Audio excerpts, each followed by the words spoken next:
আপনার লাস্ট স্টোরিটা শুনে ফেলি আমরা। নিখিল নামে একজন এই ঘটনাটা বলেছে। ওকে, যাই হোক, নিখিলরা একটা বাড়িতে বেড়াতে যায় ওদের ফ্যামিলি সহ। তো ওখানে থাকতে যে ওদেরকে যে মানে বাড়িটা দেওয়া হয়, এটা it's kind of rest house. Okay, এবং কোন পুরনো জমিদার বাড়ি আর কি, এটা রিনোভেট করে করা হয়েছে ওখানে। তো ওই বাড়িটাতে যখন থাকে, রাতের বেলা নিখিলকে যে রুমটা দেওয়া হয়েছিল সেই রুমটা বেশ বড় একটা রুম এবং নির্জন। ওই জমিদার বাড়ির আশেপাশের অঞ্চলটাই ছিল বেশ মানে নির্জন টাইপের একটা জায়গা। আচ্ছা, বেশ বাগান বাড়ি টাইপের আর কি, গাছগাছালি আছে। তো যাই হোক, তো নিখিল রাতে যখন ঘুমায় বাড়িতে, প্রথম রাতে ওর কাছে কেমন অস্বস্তি একটা ফিল লাগে, যে কেমন একটা বাড়ি এবং পুরানো। এখানে মনে হয় মানে জমিদার বাড়িতে মানুষের যেমন হয় সে ধরনের একটা চিন্তা ভাবনা চলে আসে সেখানে। তো যাই হোক, রাতের বেলা যখন ও শুয়ে আছে, অনেকক্ষণ বই পড়ার চেষ্টা করে একসময় আপনার ঘুমিয়ে পড়ে আর কি। তো ঘুমিয়ে যখন পড়ে, হঠাৎ করে সে মানে ফিল করে, মানে ঘুম ভাঙে।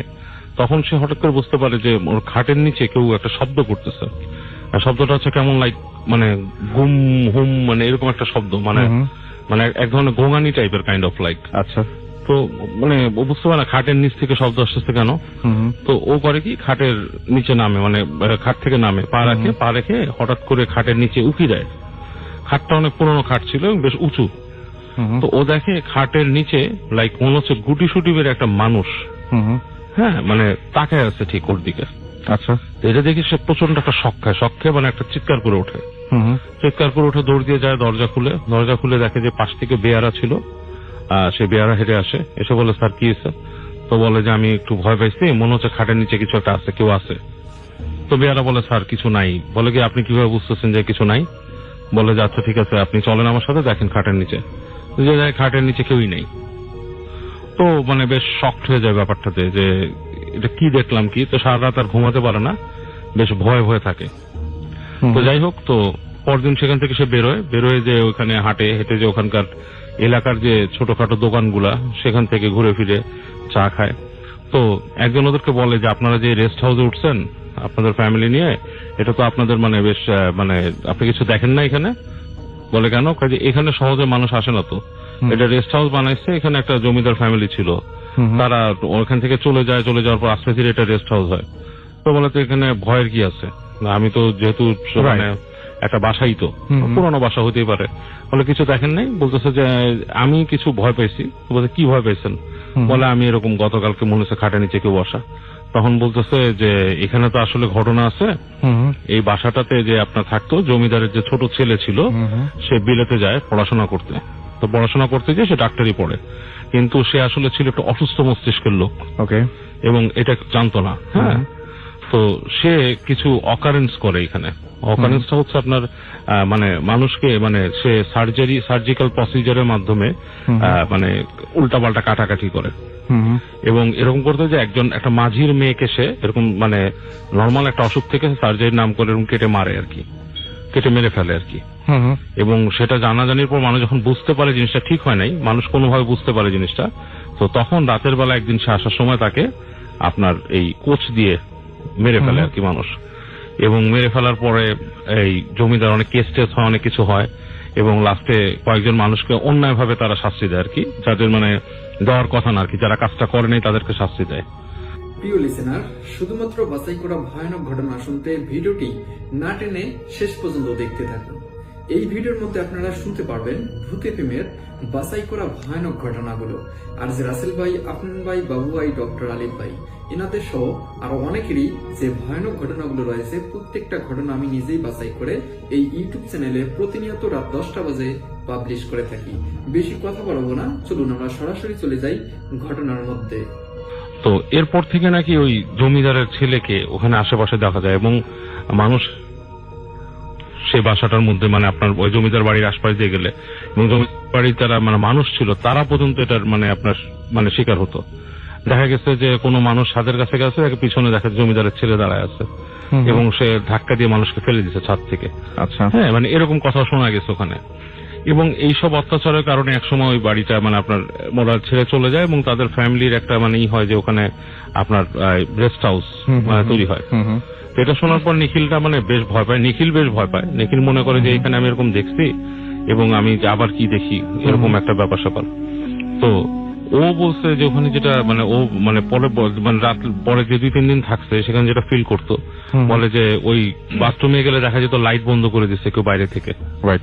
হ্যাঁ, তো মানে বাতিটা বন্ধ হয়ে গেছে, মানে টিপ টিপ টিপ টিপ করে দিলে ঠাস করে বন্ধ হয়ে যেত। আচ্ছা। তো বাইরে এসে যে দেখছে যে সুইচ অফ করছে, it's not like switch off, মানে আপনার মানে বাতি কেটে গেছে ভেতরে, ওই যে লাল যে বাল্ব থাকে কেটে গেছে। তো বললে বেয়ারা এসে চেঞ্জ করে দিত। বলছে যে সেম ডেতে একই দিনে এরকম 2-3টা বাতি কেটে গেছে, এরকম ঘটনা। তো বলছে যে ইলেকট্রনিক কোনো ম্যাল ফাংশনের কারণে হতে পারে, বাট জিনিসটা বেশ মানে অ্যাকচুয়ালি মানে খুব অ্যাবনর্মাল টাইপের একটা জিনিস বাসায়। আচ্ছা। তারপরে হঠাৎ দেখা যেত যে জানলা থাকে, বাসার জানালাগুলো থাকে বড় বড় জানালা, বলে জানালা আপনি খুলছে, সে হঠাৎ করে গ্রিন করে জানলাটা মুখের উপর লাগাই দিচ্ছে কেউ। তো মনে হচ্ছে যে বাতাস, বাট আসলে কোনো বাতাসই নেই সেই জায়গায় রাসেল ভাই। তো এরকম একটা জিনিস ওদের ওখানে মানে ফেস করতো।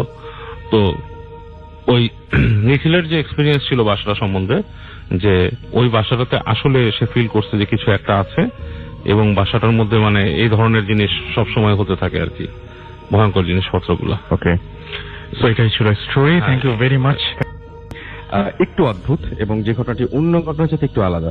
আমি আপনি কি আপনার নাম বলবেন নাকি ঘটনা চলে যাবো একদম? আচ্ছা, আমার নাম দিয়ে শুরু করি। আমার নাম হচ্ছে বুলু। জি। গল্পে চলে যাই। জি প্লিজ। এই সেদিন ছিল 5-6 বছর আগের কথা। আমি আর আমার একটা ফ্রেন্ড আমরা গুলশান থেকে উত্তরে যাচ্ছিলাম। রাত তখন 12টা 12:30 মতো বাজে। ও আমাকে নামাই দিবে, নামাই ও বাসায় চলে যাবে।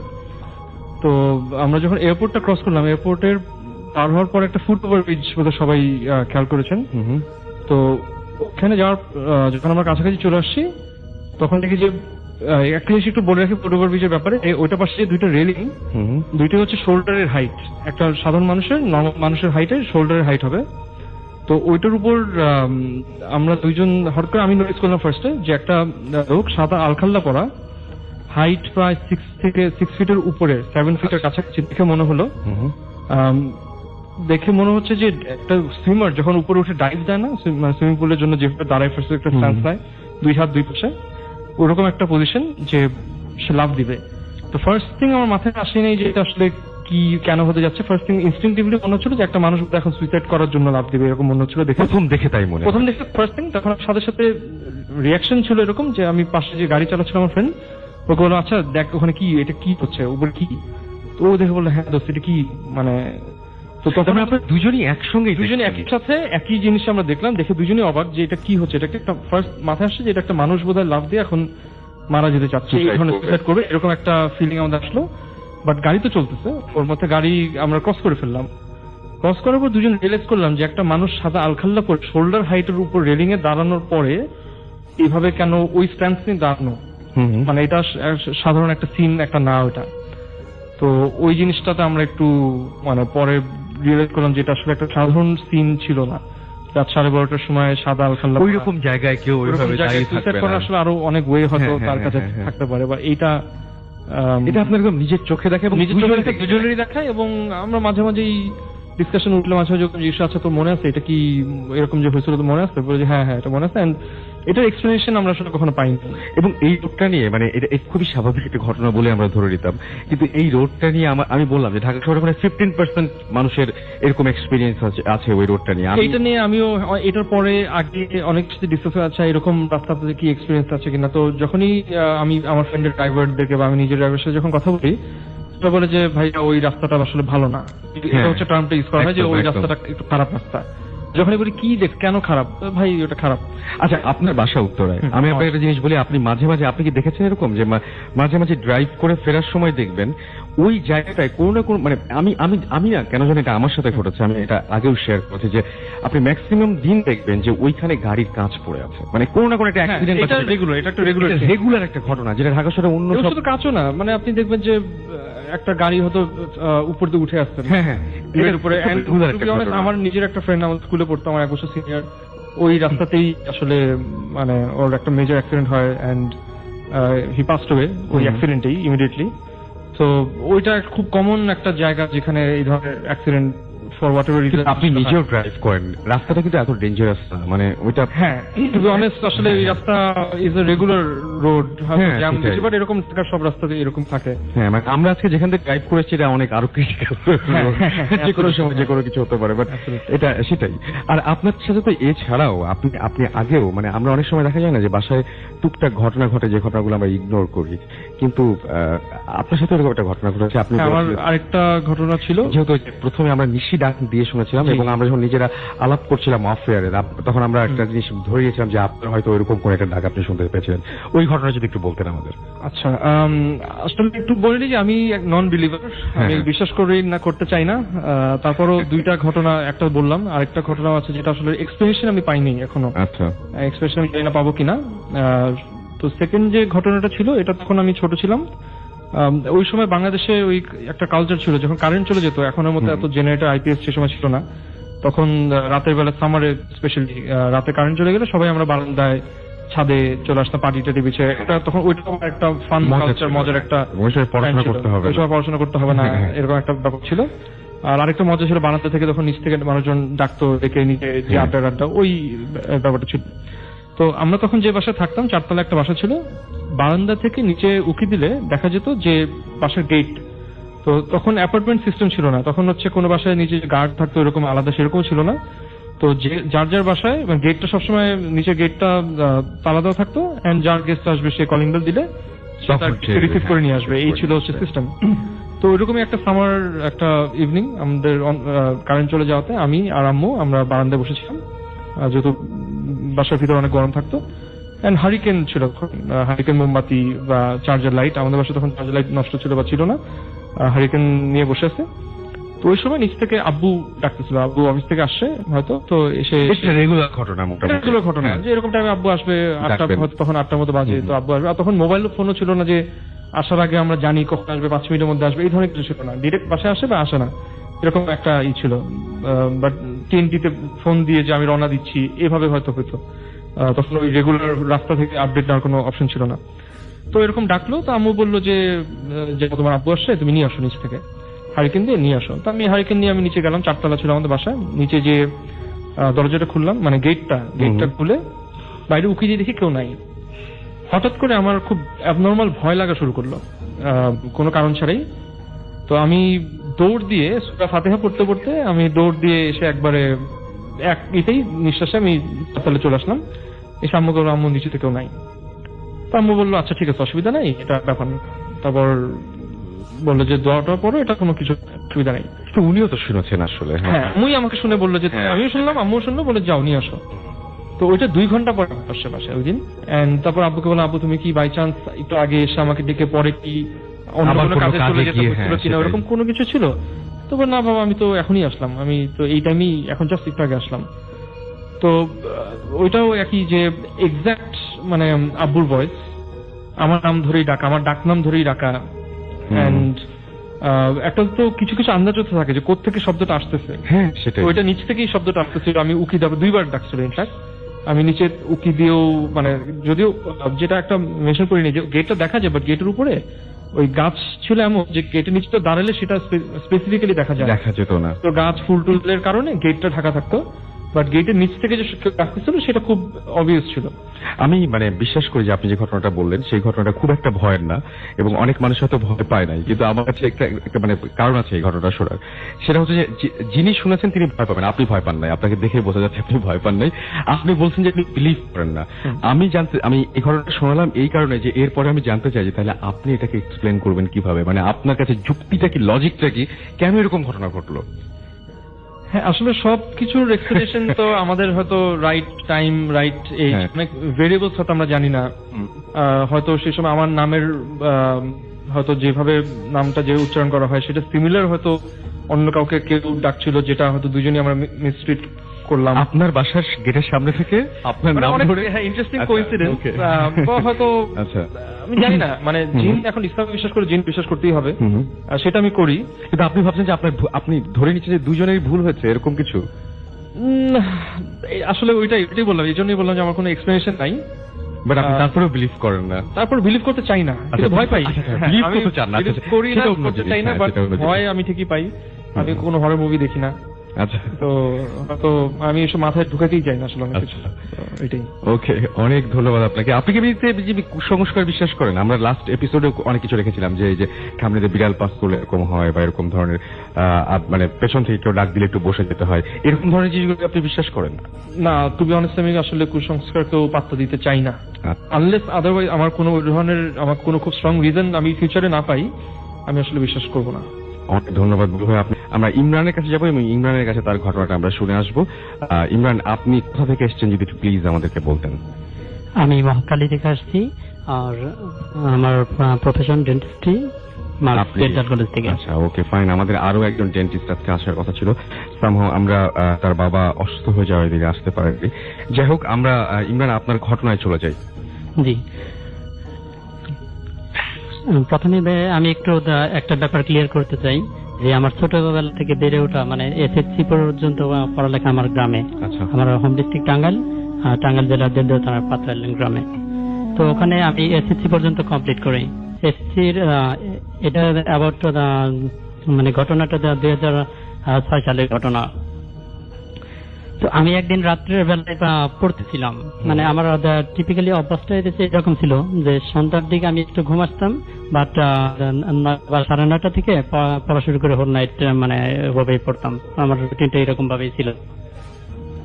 তো একদিন পড়তেছিলাম, হঠাৎ করে তখন প্রায় 12টা-15 বাজে এরকম একটা টাইম। তা 12টার দিকে তখন আমি করলাম, পেছন থেকে কিছুর দিন একটা শব্দ শুনতে পেলাম। শব্দটা এমন যে কোনো কিছু একটা দুমড়ে মুচড়ে পড়ে যাচ্ছে, এরকম একটা শব্দ। হঠাৎ এরকম আচমকা একটা শব্দ শুনে পিছনের দিকে পিছন ফিরে তাকে কোনো কিছু দেখতে পাই না। মানে জিনিসটা একটু আশ্চর্যকর, শব্দটা এমন বিদঘুটে, মানে জিনিসটা একটু ভয়ঙ্কর ছিল আমার কাছে।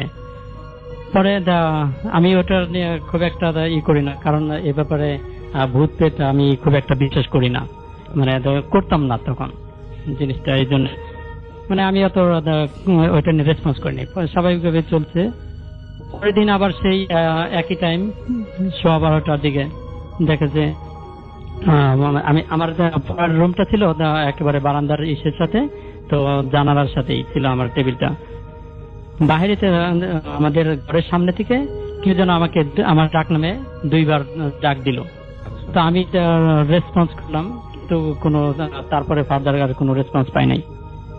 তো আমি ফার্দার রেসপন্স না পাওয়ার কারণে পরে আমাদের ওই ডাকটা ছিল ও যে আমার মা যেভাবে আমাকে ডাকে ঠিক সেই আমার মায়ের ভয়েস ওইভাবে ডাকতেছিল। তো পরে আমি আবার উঠে পড়ার বাদ দিয়ে উঠে যে যাই মার ঘরে, মার রুমে যাই। মাকে যে বলতেছি, মা তুমি কি আমার ডাকছো?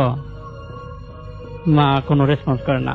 তো তারপরে আমি আর কি মাকে ডেকে উঠাই না, যে মা হয়তো গভীর ঘুমে আছে। বুঝতে পারলাম যে মা গভীর ঘুমে আছে, পরে আর ডেকে উঠাই নাই। পরে চলে আসি আমার রুমে, এসে আবার পড়ায় কনসেন্ট্রেশন করতে চাই, কিন্তু কনসেন্ট্রেট করতে পারি না। পরে আস্তে আস্তে আমার কেমন যেন আমার শরীরটা একটু ঠান্ডা ঠান্ডা শিউরে উঠে, এরকম একটা ফিলিংস, এরকম একটা ফিল করতে থাকি। পরে আমার আর পড়তে মন চাইলো না, পরে আর আমি পড়িনি, পড়া কন্টিনিউ করিনি। পরে ওই দিন আমি শুয়ে পড়ছি। তারপরের দিনের ঘটনা? জি হ্যাঁ, তারপরের দিনে চলে আসছি আমরা। এরপর আমরা ওইভাবে 4-5 দিন যাওয়ার পরে 5-7 দিন পরে আবার হঠাৎ সেম, মানে ওই আমার এমনিতেই টিপিক্যালি পড়তে ভালো লাগতেছিল না, মানে যার কারণে আমি শুয়ে পড়ছি একটু আগেই। ওই দিন মানে আমি 11টার দিকে শুয়ে পড়ছি। শুয়ে পড়ার পর হঠাৎ আমি দেখি স্বপ্নে দেখতেছিলাম যে কোনো একটা অদ্ভুত একটা প্রাণী, আমি জীবনে কখনো এরকম প্রাণী দেখি নাই। ওই রকম একটা প্রাণী আমাকে তাড়া করতেছে। তাড়া করতে করতে এক পর্যায়ে আমাকে ধরে ফেলে এবং আমার মাথাটা গিলে ফেলার চেষ্টা করে। আমি অনেক ডাকাডাকি করি, অনেক চিৎকার করি, মানে অনেক চিৎকার করার পরে আমার আশেপাশে অনেক লোকই ছিল, বাট তারা খুব কাছে না, একটু দূরে ছিল, কিন্তু তারা কেউ কোনো আমি যে এত ডাকাডাকি করতেছি তারা কেউ শুনতেছে না। তারপর আমি আর কি ওখান থেকে অনেক চিৎকার করার পর হঠাৎ মা এসে আমি যে স্বপ্নের মধ্যে চিৎকার করতেছিলাম, চিৎকার হ্যাঁ, আমরা শব্দ বুঝতে শুনে পেরেছি স্বপ্নের মধ্যে আমার মা- চিৎকার করছে, আপনার মা দৌড়িয়ে আসলো, তারপর হ্যাঁ, কি তো হলো? আমার মা দৌড়ে এসে পরে আমাকে ইসের জন্য গরম পানি করে ওইটার খাওয়ায় এবং রাত্রে গোসল করায়। গোসল করানোর পর ওই দিন আমাকে অনেক দোয়া টোয়া পরে মা আমাকে ঘুম পাড়ে এবং মা আমার সাথে থাকে। এরকম ভাবে চলতে থাকে। তারপরে বেশ 1-1.5 মাসের মতো আমি তখন বেশ ভালোভাবে চলতেছিল, এর মধ্যে আর কোনো ঘটনা ঘটেনি। হঠাৎ একদিন স্কুল থেকে আসতেছিলাম আমরা কয়েকটা ফ্রেন্ড মিলে। তো আমাদের স্কুল থেকে আসার সময় আমরা আমাদের পাশে স্কুলের থেকে আসার পথে আমাদের বাড়িতে আসার পথে একটা স্যারের বাড়ি ছিল, নাম ছিল শ্যামাবদ্ধ স্যার। ওই বাড়িতে আমরা গেছিলাম যে ওই বাড়িতে তখন কেউ ছিল না, বাড়িতে কেউ থাকতো না, থাকার মতো কেউ ছিল না। ঠিক আছে, তারপর আপনি বাসায় কিছু দেখেছেন? জি হ্যাঁ, কি একটু বলতে চাই যে ওই বাড়ির যে বড় ছেলেটা ছিল নাম শঙ্কর, উনি ওই বাড়িতে নিজের রুমে সে ফার্স্ট সুইসাইড করে। তো তার থেকে ওই বাড়িতে মানুষ খুব একটা যাতায়াত ছিল না এবং কালক্রমে আস্তে আস্তে সবাই প্রফেশনের কারণে শহরে চলে আসে এবং বাড়িটা টোটালি ফাঁকা থাকে। আর ওই বাড়িটা ছিল অনেক পুরাতন, মানে অনেক বড় বড় গাছ ছিল এবং অনেক বড় বড় আম গাছ, কাঁঠাল গাছ, গাব গাছ এই টাইপের ছিল। পরে আমরা একদিন ওই স্কুল থেকে আসার সময় টিফিনে আসার সময় আমরা ওইখানে ওই বাড়িতে যাই, যে কিছু আম টাম করে নিয়ে আসি। পরের দিন চিন্তা করলাম যে ভাইয়া আমি আবার যাইতেছিলাম, চিন্তা করলাম যে আজকে যেহেতু যাবো তাহলে ওদের সাথে গেলে তো আমি তো পাই না বেশি, তাহলে যদি আগে মানে আম কোরানোর জন্য আমাদের যাওয়া ওখানে, তো যেহেতু ওখানে যাব তাহলে একটু আগে যদি যাই তাহলে ওরা তো আসবে না। তো সেই জন্য আমি লাস্ট ক্লাস না করে চলে আসি আগেই। তো আগে এসে ওদের ওই বাসায় যাই, আবার ওই শ্যামাবদ্ধ স্যারের বাসায় যাই, যে দেখি যে ভাইয়া মানে যে বেশ কয়েকটা আম পাই, 6 থেকে 7টার মতো আম পেয়েছিলাম ওই দিন। পরে ফিরে আমি চলে আসতেছি, চলে আসার সময় ওই যে ওই বাড়িটা বড় ঘরে শুধু মানে ঘরের কিচ্ছু ছিল না, মানে সবকিছু মানুষ লুটে পুটে নিয়ে গেছে, এমন একটা অবস্থা। বাট দরজা সব খোলা। পরে আসতেছিলাম, আবার আরেকটা আম পড়ার একটা শব্দ পাইলাম, এমন একটা শব্দ। পরে আমি আবার ব্যাক করে যাই, ব্যাক করে কোনো কিছু খুঁজে পাই না। পরে হঠাৎ ওই ঘরের সামনে দিয়ে আসতেছিলাম না, আসতে সময় দেখি যে আমার কাছে কেমন যেন একটা ফিল করতে থাকলাম যে কিছু একটা শব্দ হচ্ছে ঘরের মধ্যে। পরে আমি একটু ঘরের মধ্যে উকি দিয়ে দেখি কেউ কিছু না, কোথাও কেউ নাই। পরে ফিরে আসতেছি, তখন দেখি যে আবার সেই শব্দটা। পরে আমি ঘরের ভিতরে ঢুকে যে ঘরের ভিতরে যে ডান সাইডের যে রুমটা ছিল ওই রুমটায় ঢুকে দেখি যে একটা সুন্দর মানে একটু ভালো, বেশ ভালো হাইটের একটা মহিলা মানুষ সাদা শাড়ি পরে আমি যে সাইড থেকে ঢুকছি তার অপোজিট সাইডে মুখ করে বসে আছে। পরে আমি তার পেছন থেকে ডাকি যে আপনাকে কে এখানে বসে আছেন, কি করতেছেন? কিন্তু উনি কোনো রেসপন্স করে না। উনি কোনো রেসপন্স না করায় তারপরে আমি ওনার কাছে যাই, ওনাকে একটু করতে চাই, নক করতে চাই, কিন্তু ওনাকে ধরতে চাই, কিন্তু আমাকে আমি ধরতে পারি না। উনি তখন চোখের আড়াল হয়ে যায়, মানে উনি নিমিশেই মিশে যায় কেমন যেন। আমি তখন উনি মিশে যাওয়ার পরে আমার কাছে জিনিসটা তখন এতক্ষণ আমি বুঝতে পারিনি যে ঘটনা কি হচ্ছে। তখন আমার কাছে মনে হলো যে ঘটনাটা মনে হয় কোনো একটা দিকে যাচ্ছে। তখন আমার গা শরীর একেবারে শিউরে ওঠে, ঠান্ডা হয়ে যায়। আমি তখন ওখানে চিৎকার করে ওখানে ফিট হয়ে যাই।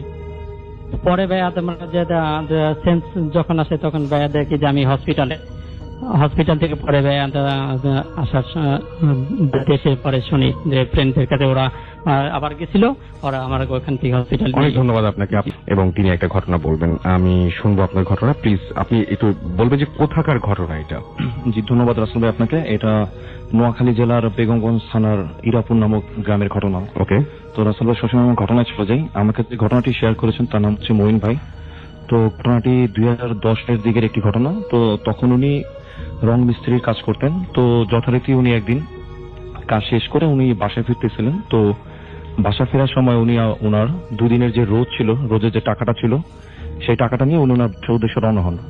তখন প্রায় বাসার উদ্দেশ্যে রওনা হতে হতে তখন রাত 9টা 9:30 মতো বেজে যায়। তো উনি বাসা যখন আসতেছিলেন তখন উনি আপনার দোকান থেকে চিড়া আর কিছু গুড় কিনে নেন বাসার জন্য। আচ্ছা। তো উনি বাসার দিকে হাঁটতেছিলেন, তো উনি গ্রামের যে পাকা রাস্তাটা ছিল, পাকা রাস্তা ছেড়ে যখন উনি কাঁচা রাস্তার দিকে হাঁটা শুরু করেন, তো রাস্তাটা বেশ সরু ছিল, তো দুই পাশে আপনার ধানি জমি ছাড়া কিছুই নেই এবং বাড়িঘর বলতে গেলে বেশ খানিকটা অনেক দূরে দূরে। তো যখন উনি বাসার দিকে হাঁটতেছিলেন তখন ওনার হাতে একটা টর্চ ছিল, আর হাতে ওনার গুড় আর আপনার চিড়ার যে ব্যাগটা ছিল ওটা ওনার হাতে ছিল। তো উনি যে ওই রাস্তাতে যখন হাঁটতেছিলেন ওই টর্চ নিয়ে, তখন উনি একটা জায়গায় এসে থেমে যান। তো সেই জায়গাটা হচ্ছে যে 4 রাস্তার একটা মোড়। তো উনি লক্ষ্য করলেন যে ওই 4 রাস্তার মোড়ে যে 3টা রাস্তা ওনার সামনে, তো উনি দেখলেন যে 3 রাস্তা দিয়ে 3টা কুকুর এসে ঠিক আপনার ওই মোড়টার মধ্যে এসে দাঁড়িয়ে পড়লো। যখন দাঁড়িয়ে যায় তারা, সেই কুকুরগুলো সেখানে আপনার বার্কিং করা শুরু করলো নিজেরা এবং তারা মারামারি করতেছিল কুকুরগুলো। তো উনি মানে থেমে যান সেখানে, কারণ হচ্ছে উনি চিন্তা করলেন যদি উনি ওই কুকুরগুলোকে ক্রস করে আগে যেতে চান তাহলে এমন হতে পারে যে কুকুরগুলো তাকে মানে কামড় দিতে পারে বা আঘাত করতে পারে। তো ওইটা দেখে উনি সেখানে থেমে যান। তো উনি টর্চ দিয়ে আপনার ওই ঢিল উড়ে মারে কুকুরগুলো যাতে সেখান থেকে সরে যায়। তো এটা মার পর যেটা ঘটলো সেটা আরো মানে ভয়ানক একটা অবস্থা তৈরি হয় তখন, যে দেখলেন যে সেই কুকুরগুলো 3টা কুকুর একসাথে তার দিকে আপনার ফিরে আসলো এবং কুকুরগুলো অ্যাটিটিউড এমন ছিল যে মনে হচ্ছে যে তার হাতে যে ব্যাগটা আছে সেই ব্যাগটা তারা তার থেকে ছিনিয়ে নিবে, এরকম একটা অবস্থা। তখন উনি বেশ ভয় পেয়ে যায় এবং উনি তখন কি করবে কিছুই বুঝে উঠতে পারতেছিলেন না। আচ্ছা। ঠিক ওইখানটা থেকে কিন্তু আপনার 25 কি 30 মিটার এরকম হবে, ঠিক সেই মোড়টা থেকে দূরে একটা চায়ের দোকানে কিছু লোক বসে চা খাচ্ছে এবং উনি দূরের থেকে দেখতে পাচ্ছেন সে লাইটের মধ্যে। তো যখন এই কুকুরগুলো ওনার সামনে এরকম করতেছিল তখন উনি লক্ষ্য করলেন পিছনে তাকিয়ে যে ঠিক দূরের থেকে আপনার ভ্যান বা রিক্সা জাতীয় কিছু একটা আসতেছে সেই রাস্তা দিয়ে এবং সেটা নিচে হারিকেন জ্বালানো ছিল। আচ্ছা। তো যখন উনি পিছনে ফিরে রিক্সা বা ভ্যানটা দেখেন, তো দেখার পর উনি সঙ্গে সঙ্গে সামনের দিকে তাকান। 2 সেকেন্ড কি 3 সেকেন্ড হবে, তো উনি লক্ষ্য করলেন যে ওনার সামনে কুকুর কিছুই নেই, একদম সবকিছু ক্লিয়ার, সব মানে ভ্যানিশ। তো উনি চিন্তা করলেন যদি স্বাভাবিক যদি কোনো কুকুর হয় রাসেল ভাই সেখান থেকে যদি চলে যায় ওনার কিন্তু অ্যাটলিস্ট দেখতে পাওয়ার কথা। চারপাশে বাসা বাড়ি বলতে কিছুই নেই, ধানি জমি, তো তারা যত দূর যাক দেখতে পাওয়ার কথা। তো উনি বুঝলেন যে এগুলো হয়তো কোনো খারাপ কোনো কিছু ছিল। তো উনি সেখান থেকে হাঁটতে ওই চায়ের দোকানটার সামনে আসে। তো চায়ের দোকানের সামনে এসে উনি জিজ্ঞেস করতে লাগলেন ওই লোকগুলোকে যে আমি যখন চিৎকার করতেছিলাম আপনারা তো কেউ কোনো রেসপন্স করতেছিলেন না, আপনারা কেমন ডাক শোনেন নাই? ওই রাত 9টা সাড়ে থেকে কিন্তু অনেক দূর থেকে ডাকলো কিন্তু শুনতে পাওয়ার কথা। তো তারা যেটা বলে যে তারা নাকি তার কোনো ডাকে শুনতে পায়নি, তার কোনো চিৎকারও তারা শুনতে পায়নি। উনি তো মানে ধরে নেন ওনার সাথে খারাপ কোনো কিছু একটা ঘটছে। তো সেখান থেকেও তার বাসার ডিস্টেন্স ছিল প্রায় 2 কিলোমিটার মতো। আচ্ছা। তো উনি বাসার উদ্দেশ্যে একা রওনা হন আবারও। তো হাঁটার সময় উনি যেটা ফিল করলেন যে কুকুর বা হিংস্র কোনো প্রাণী যদি সামনে থাকে যে তাদের মুখ থেকে একজন একটা সাউন্ড হয়, গড় করার মতো একটা সাউন্ডের মতো বের হয়। তো এরকম একটা সাউন্ড উনি শুনতেছেন যে ওনার পিছন থেকে আসতেছে। আচ্ছা। এবং মনে হচ্ছে যে তার পিছনে 3-4টা মানে কুকুরের মতো কিছু একটা হবে যারা তার পিছনে হাঁটতেছে। আচ্ছা। যেই উনি পিছনে ফিরে তাকায় সঙ্গে সঙ্গে সব স্টপ হয়ে যায়। তো এরকম উনি বেশ কয়েকবার পিছনে তাকায়। তো উনি দূর পরে ওনার বাসার উদ্দেশ্যে হাঁটতে থাকেন। তো হাঁটতে একটা সময় ওনার বাসায় গিয়ে পৌঁছান। তো বাসায় পৌঁছানোর পর উনি ওনার আম্মাকে সম্পূর্ণ ঘটনাটা খুলে বলেন। তো ওনার আম্মা যেটা করে যে ওনার হাতে যে চিড়ার যে গুড়ের যে প্যাকেটটা ছিল তার আম্মা সেটাকে ঘরে নেয়নি, সেটাকে তার আম্মা বাইরে ফেলে দেয়। এবং তিনি যেটা বলে যে এটাতে হয়তো বা কোনো খারাপ জিনিসের নজর পড়ছে এরকম কোনো কিছু। তো যাই হোক, এই ঘটনার সপ্তাহখানেক পরের যে ঘটনাটা সেটা হচ্ছে উনি যে ইরাপুর যে গ্রামটার কথা আমি বললাম সেখানে তার খালার বাসা। তো উনি সেখান থেকে তার গ্রামের দিকে আসতেছিলেন। আচ্ছা। তো তখন প্রায় রাত 2টা 2:30 এরকম একটা সময় হবে। তো রাসেল ভাই এই 2টা গ্রামের মাঝামাঝি জায়গায় একটা পুল আছে এবং সেখানকার ওই স্থানীয় যে লোকজন তাদের মধ্যে একটা মিথ আছে যে এরকম যে সেখানে নাকি রাতের বেলায় এখনো একটা হাতির মতো একটা প্রাণী দেখা যায় যে সেখানে হাঁটাচলা করে। আর সবচেয়ে বড় কথা হচ্ছে সেখানে কিন্তু কোনো বনাঞ্চল নেই যে সেখানে হাতি আসবে, মানে হাতি আসতে হলে তো সেই রকম বন লাগবে। জি, সেখানে শুধু ধানি জমি আর একটা শ্মশান ছাড়া কিছুই নেই। আচ্ছা। তো এই কথাগুলো তার মনে পড়তেছিল আর ওই রাস্তাতে উনি তখন বাসার দিকে ফিরতেছিলেন। আচ্ছা। তো যেই আপনার উনি ওনার ঠিক সেই পুলটার কাছাকাছি আসেন, একটা খালের উপর পুল ছিল, তখন উনি দেখলেন যে ওনার বাম দিকে ছিল একটা শ্মশান, গ্রাম্য শ্মশান, যেটা আপনার ঠিক পিছন দিকে মনে হচ্ছে বেলের যেমন সাউন্ড গুলো হয় না যে আমরা যে গ্রাম দেশে দেখা যায় যে অনেক সময় আপনার ওই যে হাতি বা আপনার ছাগল টাইপের গলা প্রাণীদের ঘন্টা থাকে গলায়, হ্যাঁ হ্যাঁ হ্যাঁ, এরকম একটা ঘন্টার শব্দ ওনার পিছন থেকে আসতেছে। আচ্ছা। তখন কিন্তু উনি এই জিনিসগুলো কিন্তু কল্পনা করতেছিলেন যে উনি ওনার মুরব্বীদের মুখ থেকে এগুলো শুনছেন। তো রাস্তার পর যখন উনি পিছিয়ে ফিরে তাকায়, তো পিছিয়ে ফিরে তাকানোর পর উনি পুরো স্টাক হয়ে যায় জায়গায়। আচ্ছা। উনি দেখেন দিব্যি একটা হাতির মতো দেখতে একটা প্রাণী, যে কিনা বাম দিকে ক্ষেতের থেকে উঠে রাস্তা ক্রস করে শ্মশানের দিকে যাচ্ছে। এবং আচ্ছা। সবচেয়ে ইন্টারেস্টিং ব্যাপার ছিল, সে হাতির কিন্তু মাথার কোনো অংশ ছিল না, মাথার কোনো শেপ ছিল না। আচ্ছা। এবং সেটা ওই জায়গার মানুষজন নাকি এখনো দেখে, সে জায়গার ওই এখনো পর্যন্ত কেউ যদি ইন্টারেস্টেড হন, কেউ যদি দেখতে চান, তাহলে তিনি সেই এলাকায় যেয়ে এটার খোঁজ খবর নিতে পারেন। হ্যাঁ, এবং ইরাপুরে যারা আছে, যারা ঘটনা শুনতেছেন, তারাও গেস করতে পারবেন। আচ্ছা। তো উনি যখন এটা দেখতেছেন, উনি দেখলেন যে সেই জিনিসটা রাস্তার এক পাশ থেকে উঠে জাস্ট শ্মশানের দিকে ঢুকে যাচ্ছে। তো উনি জাস্ট স্টাক হয়ে জিনিস দেখতেছেন। তো একটা সময় আমার কাছে মনে হলো যে হাতিটা হাওয়ার মধ্যে মিশে গেল। আচ্ছা। যে উনি মানে মনে হচ্ছে যে সেটা ভ্যানিশ হয়ে গেল জায়গা থেকে। তো এটা দেখার পর উনি বেশ ভয় পেয়ে যান, কারণ উনি এই ধরনের কথাগুলো কিন্তু ওনার মুরব্বীদের মুখ থেকে শুনে। আচ্ছা। তো এটা দেখার পর উনি জাস্ট ঘুরে সে পুলটার উপরে উঠে। তো পুলটার উপরে ওঠার পর ওনার সাথে যে ঘটনা ঘটে সেটা হচ্ছে এরকম যে ওই পুল থেকে যদি 4-5 জন মানুষ যদি বা বাচ্চা যদি একসাথে পানিতে ঝাঁপ দেয়, সেরকম একটা শব্দ হবে। আর রাতের বেলা তো খুব ক্লিয়ারলি শুনতে পাওয়ার কথা। তো উনি যখন ঠিক সেই পুলটার উপরে উঠেন, ওনার কাছে মনে হলো যে কিছু লোক একসাথে, মানে ওনাকে দেখার পর বা উনি পুলে উঠার সঙ্গে সঙ্গেই তারা মনে হলো সে পানিতে ঝাঁপ দিল। আচ্ছা। তো এইটা রাসেল ভাই দেখার পর আর বেসিক্যালি আর 2টা-2:30 বাজে তো কারো এভাবে গোসল করার কথা না। তো উনি মানে ওনার আর কোনো বোঝার বাকি ছিল না যে ওনার সাথে খারাপ কিছু ঘুরতে যাচ্ছে। তখন উনি দোয়া দূর যা পারে সেগুলো পরে মানে সেখান থেকে দৌড় দেয় বাসার উদ্দেশ্যে।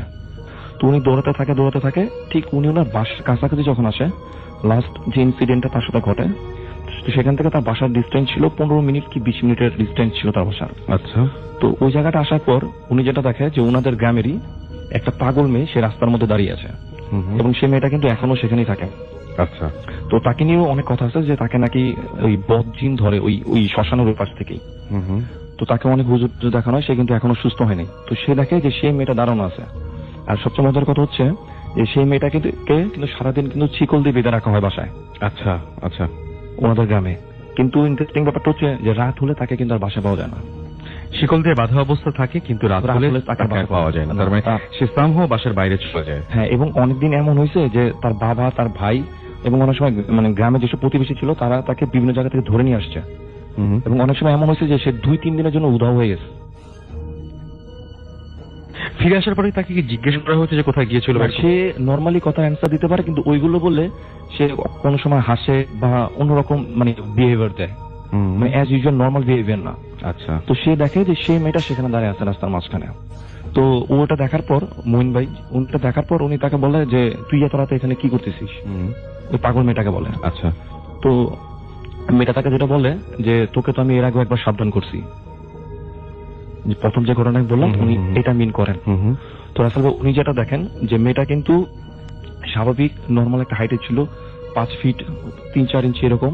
আচ্ছা। কিন্তু মেয়েটা দাঁড়ানোর স্টাইলটা এরকম ছিল যে দাঁড়ানোর ভঙ্গিটা এরকম ছিল যে সে রাস্তার এক প্রান্তে একটা পা দিয়ে রাখছে এবং আরেক প্রান্তে আরেকটা পা দিয়ে রাখছে।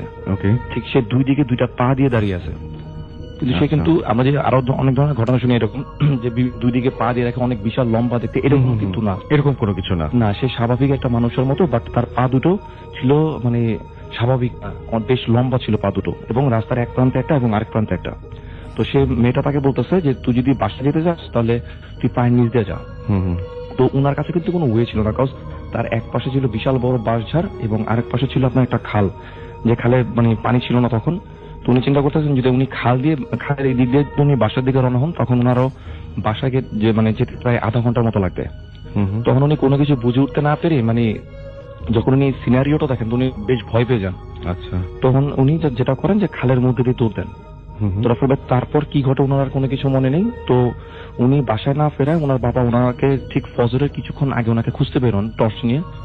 তো তার বাবা তাকে খুঁজতে বেরো, তাকে যে জায়গাটা পায় সেটা হচ্ছে সে যে জায়গাটা ওই মেয়েটাকে দাঁড়িয়ে থাকতে দেখে তার বাবা তাকে সেই জায়গাটায় রিচ করে।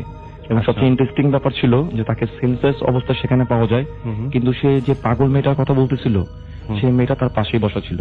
আচ্ছা। এবং তার বাবা কিন্তু তাকে আর কোনো কিছু জিজ্ঞেস করে না, কারণ তারা জানে যে সে মেয়েটা পাগল এবং তাকে মানে রাতের বেলা বাসা পাওয়া যায় না। তো তাকে কিন্তু সেখান থেকে বাসা আনা হয় এবং তারপর অনেক চিকিৎসা করার পর সে স্বাভাবিক হয়। কিন্তু এই মেয়েটার কিন্তু রাসেলের বর্তমান কন্ডিশন কিন্তু এরকমই, এবং ওই গ্রামে প্রায় সবাই এই ঘটনাগুলোর সাথে ইউজ টু। এই ছিল রাসেল ভাই আমার ঘটনা। অনেক ধন্যবাদ আপনাকে, এবং আশা করছি যে দিনারের ঘটনা ভালো লেগেছে। আমরা চলে যাই একটু তন্ময়ের কাছে, এবং তন্ময়ের ঘটনা আমরা শুনবো। তন্ময় এসছে গ্রামীণ ফোন বন্ধু গ্যারাজ থেকে, এবং তার ঘটনাটা আমরা শুনবো। তন্ময়, আপনার বাসা কোথায় একটু আমাদের বলতেন? আমার বাসা ধানমন্ডি 27 নম্বরে। আচ্ছা, কি ঘটনা আপনার একটু আমরা শুনি। আমার ঘটনাটা অ্যাকচুয়ালি আজ থেকে প্রায় 6 বছর আগের ঘটনা। তখন ইউনিভার্সিটির সেকেন্ড ইয়ারে ছিলাম। তো সেমিস্টার ব্রেক চলছিল, তো আমরা 6 ফ্রেন্ড মিলে ডিসাইড করলাম যে ঢাকার থেকে 4-5 ঘন্টার ডিস্টেন্স এরকম কোন এক জায়গায় যে আমরা জাস্ট এক রাতের জন্য বা 2 রাতের জন্য ঘুরে আসবো। তো ডিসিশন হলো যে আমরা শ্রীমঙ্গল যাব। তো 6 জন মিলে রাতে ট্রেনে চলে গেলাম, ভোরবেলা পৌঁছালাম। যাওয়ার আগে একটা বড় ভাইয়ের শুধু একটা কটেজ ভাড়া করেছিলাম, যেখানে 6 জন একসাথে থাকা যাবে। তো যাওয়ার পর লোকাল মানুষকে জিজ্ঞেস করে ওই জায়গায় গেলাম। যাওয়ার পর দেখি যে কটেজটা অ্যাকচুয়ালি একটা পাহাড়ের উপরে ছিল, এবং ওই পাহাড়ের উপরে ওই কটেজটা ছাড়া আর কোনো কটেজ নেই, আর পাহাড়ি রাস্তা চলে গেছে এদিক ওদিক দিয়ে। তো আমরা প্ল্যান করে গেছিলাম যে আমরা ফুল মুনের টাইমে যাব, যাতে আমরা চাঁদটা পাই, মানে একটু ভালো লাগবে, একটা সেরেনিটি থাকবে। তো যাওয়ার পরে খাওয়া দাওয়া করে বিকালে ঘোরাঘুরি করে সন্ধ্যার দিকে সবাই ফুটবল খেলেছি। খেলে সবাই একটু টায়ার্ড হয়েছি, তো রাত্রেবেলা ভাবলাম যে চাঁদের আলোয় গ্রামের রাস্তায় হাঁটতে খুব ভালো লাগবে। তো 6 ফ্রেন্ডের মধ্যে এক ফ্রেন্ড একটু মোটা সোটা, তো ও বললো আমি আর যাবো না, তোরা যা। আমরা আর ওকে ভয় দেখালাম যে দেখ একা একা কটেজে থাকবি, ভয় পাবি। তো বললো না, এখানে কেয়ারটেকার আছে, সমস্যা হবে না, তোরা যা। তো আমরা বের হয়ে গেলাম যে আশেপাশে এলাকার একটু দেখি, নতুন এলাকা চিনি না কিছু, তো একটু হাঁটাহাঁটি করবো রাস্তা, গ্রামের রাস্তায়। তো হাঁটছি, কোনো ওখানে ল্যাম্পপোস্ট বা কিছু নাই, বেশ ভিতরের দিকে, আশেপাশে চা বাগান। তো আমরা রাস্তা দিয়ে হাঁটছি চাঁদের আলো দেখে দেখে। তো হাঁটতেছি, এমন সময় একটা ফ্রেন্ড ফার্স্ট থেকে বলছে যে দোস্ত আমার কেন জানি ভালো লাগছে না। আমি বলি ধুর, একসাথে 5 জন আছে, কি হবে, ইভেন ডাকাত টাকা ধরলে আমরা দৌড় টোড় দিতে পারবো, সমস্যা নাই, এখন ফুটবল খেলে গা গরম আছে, সমস্যা হবে না। তো হাঁটছি হঠাৎ করে দেখি উল্টা দিক থেকে একটা কুকুর আসছে আমাদের দিকে। আচ্ছা, কুকুরটা এসে আমাদেরকে ফলো করা শুরু করলো। একটু সে সামনে যায়, একটু আমাদের পিছে পিছে আসে, দেন আমাদের সাথে সাথে হাঁটে। আচ্ছা ঠিক আছে, কোনো প্রবলেম নাই, এলাকার কুকুর আমাদের আর হয়তো সে প্রোটেকশন দিচ্ছে। হঠাৎ করে কুকুরটা দেখি রাস্তায় হাঁটতে হাঁটতে থেমে গেল। থেমে যে একটা গাছের দিকে তাকায় ঘেউ ঘেউ করা শুরু করলো, জাস্ট আউট অফ নোওয়্যার। আমরা ভাবি যে কি ব্যাপার, হঠাৎ করে ইয়ে করছে কেন। তো আমরা বিষয়টাকে আর পাত্তা দেননি। পাত্তা না দিয়ে আমরা হাঁটা শুরু করলাম। কুকুরটা খানিকক্ষণ গাছের দিকে তাকায় ঘেউ ঘেউ করে, দেন আবার আমাদের পিছে পিছে চলে আসলো। একটু পর দেখি আবার কি কাহিনী, আর একটা গাছের দিকে তাকায় ঘেউ ঘেউ করছে।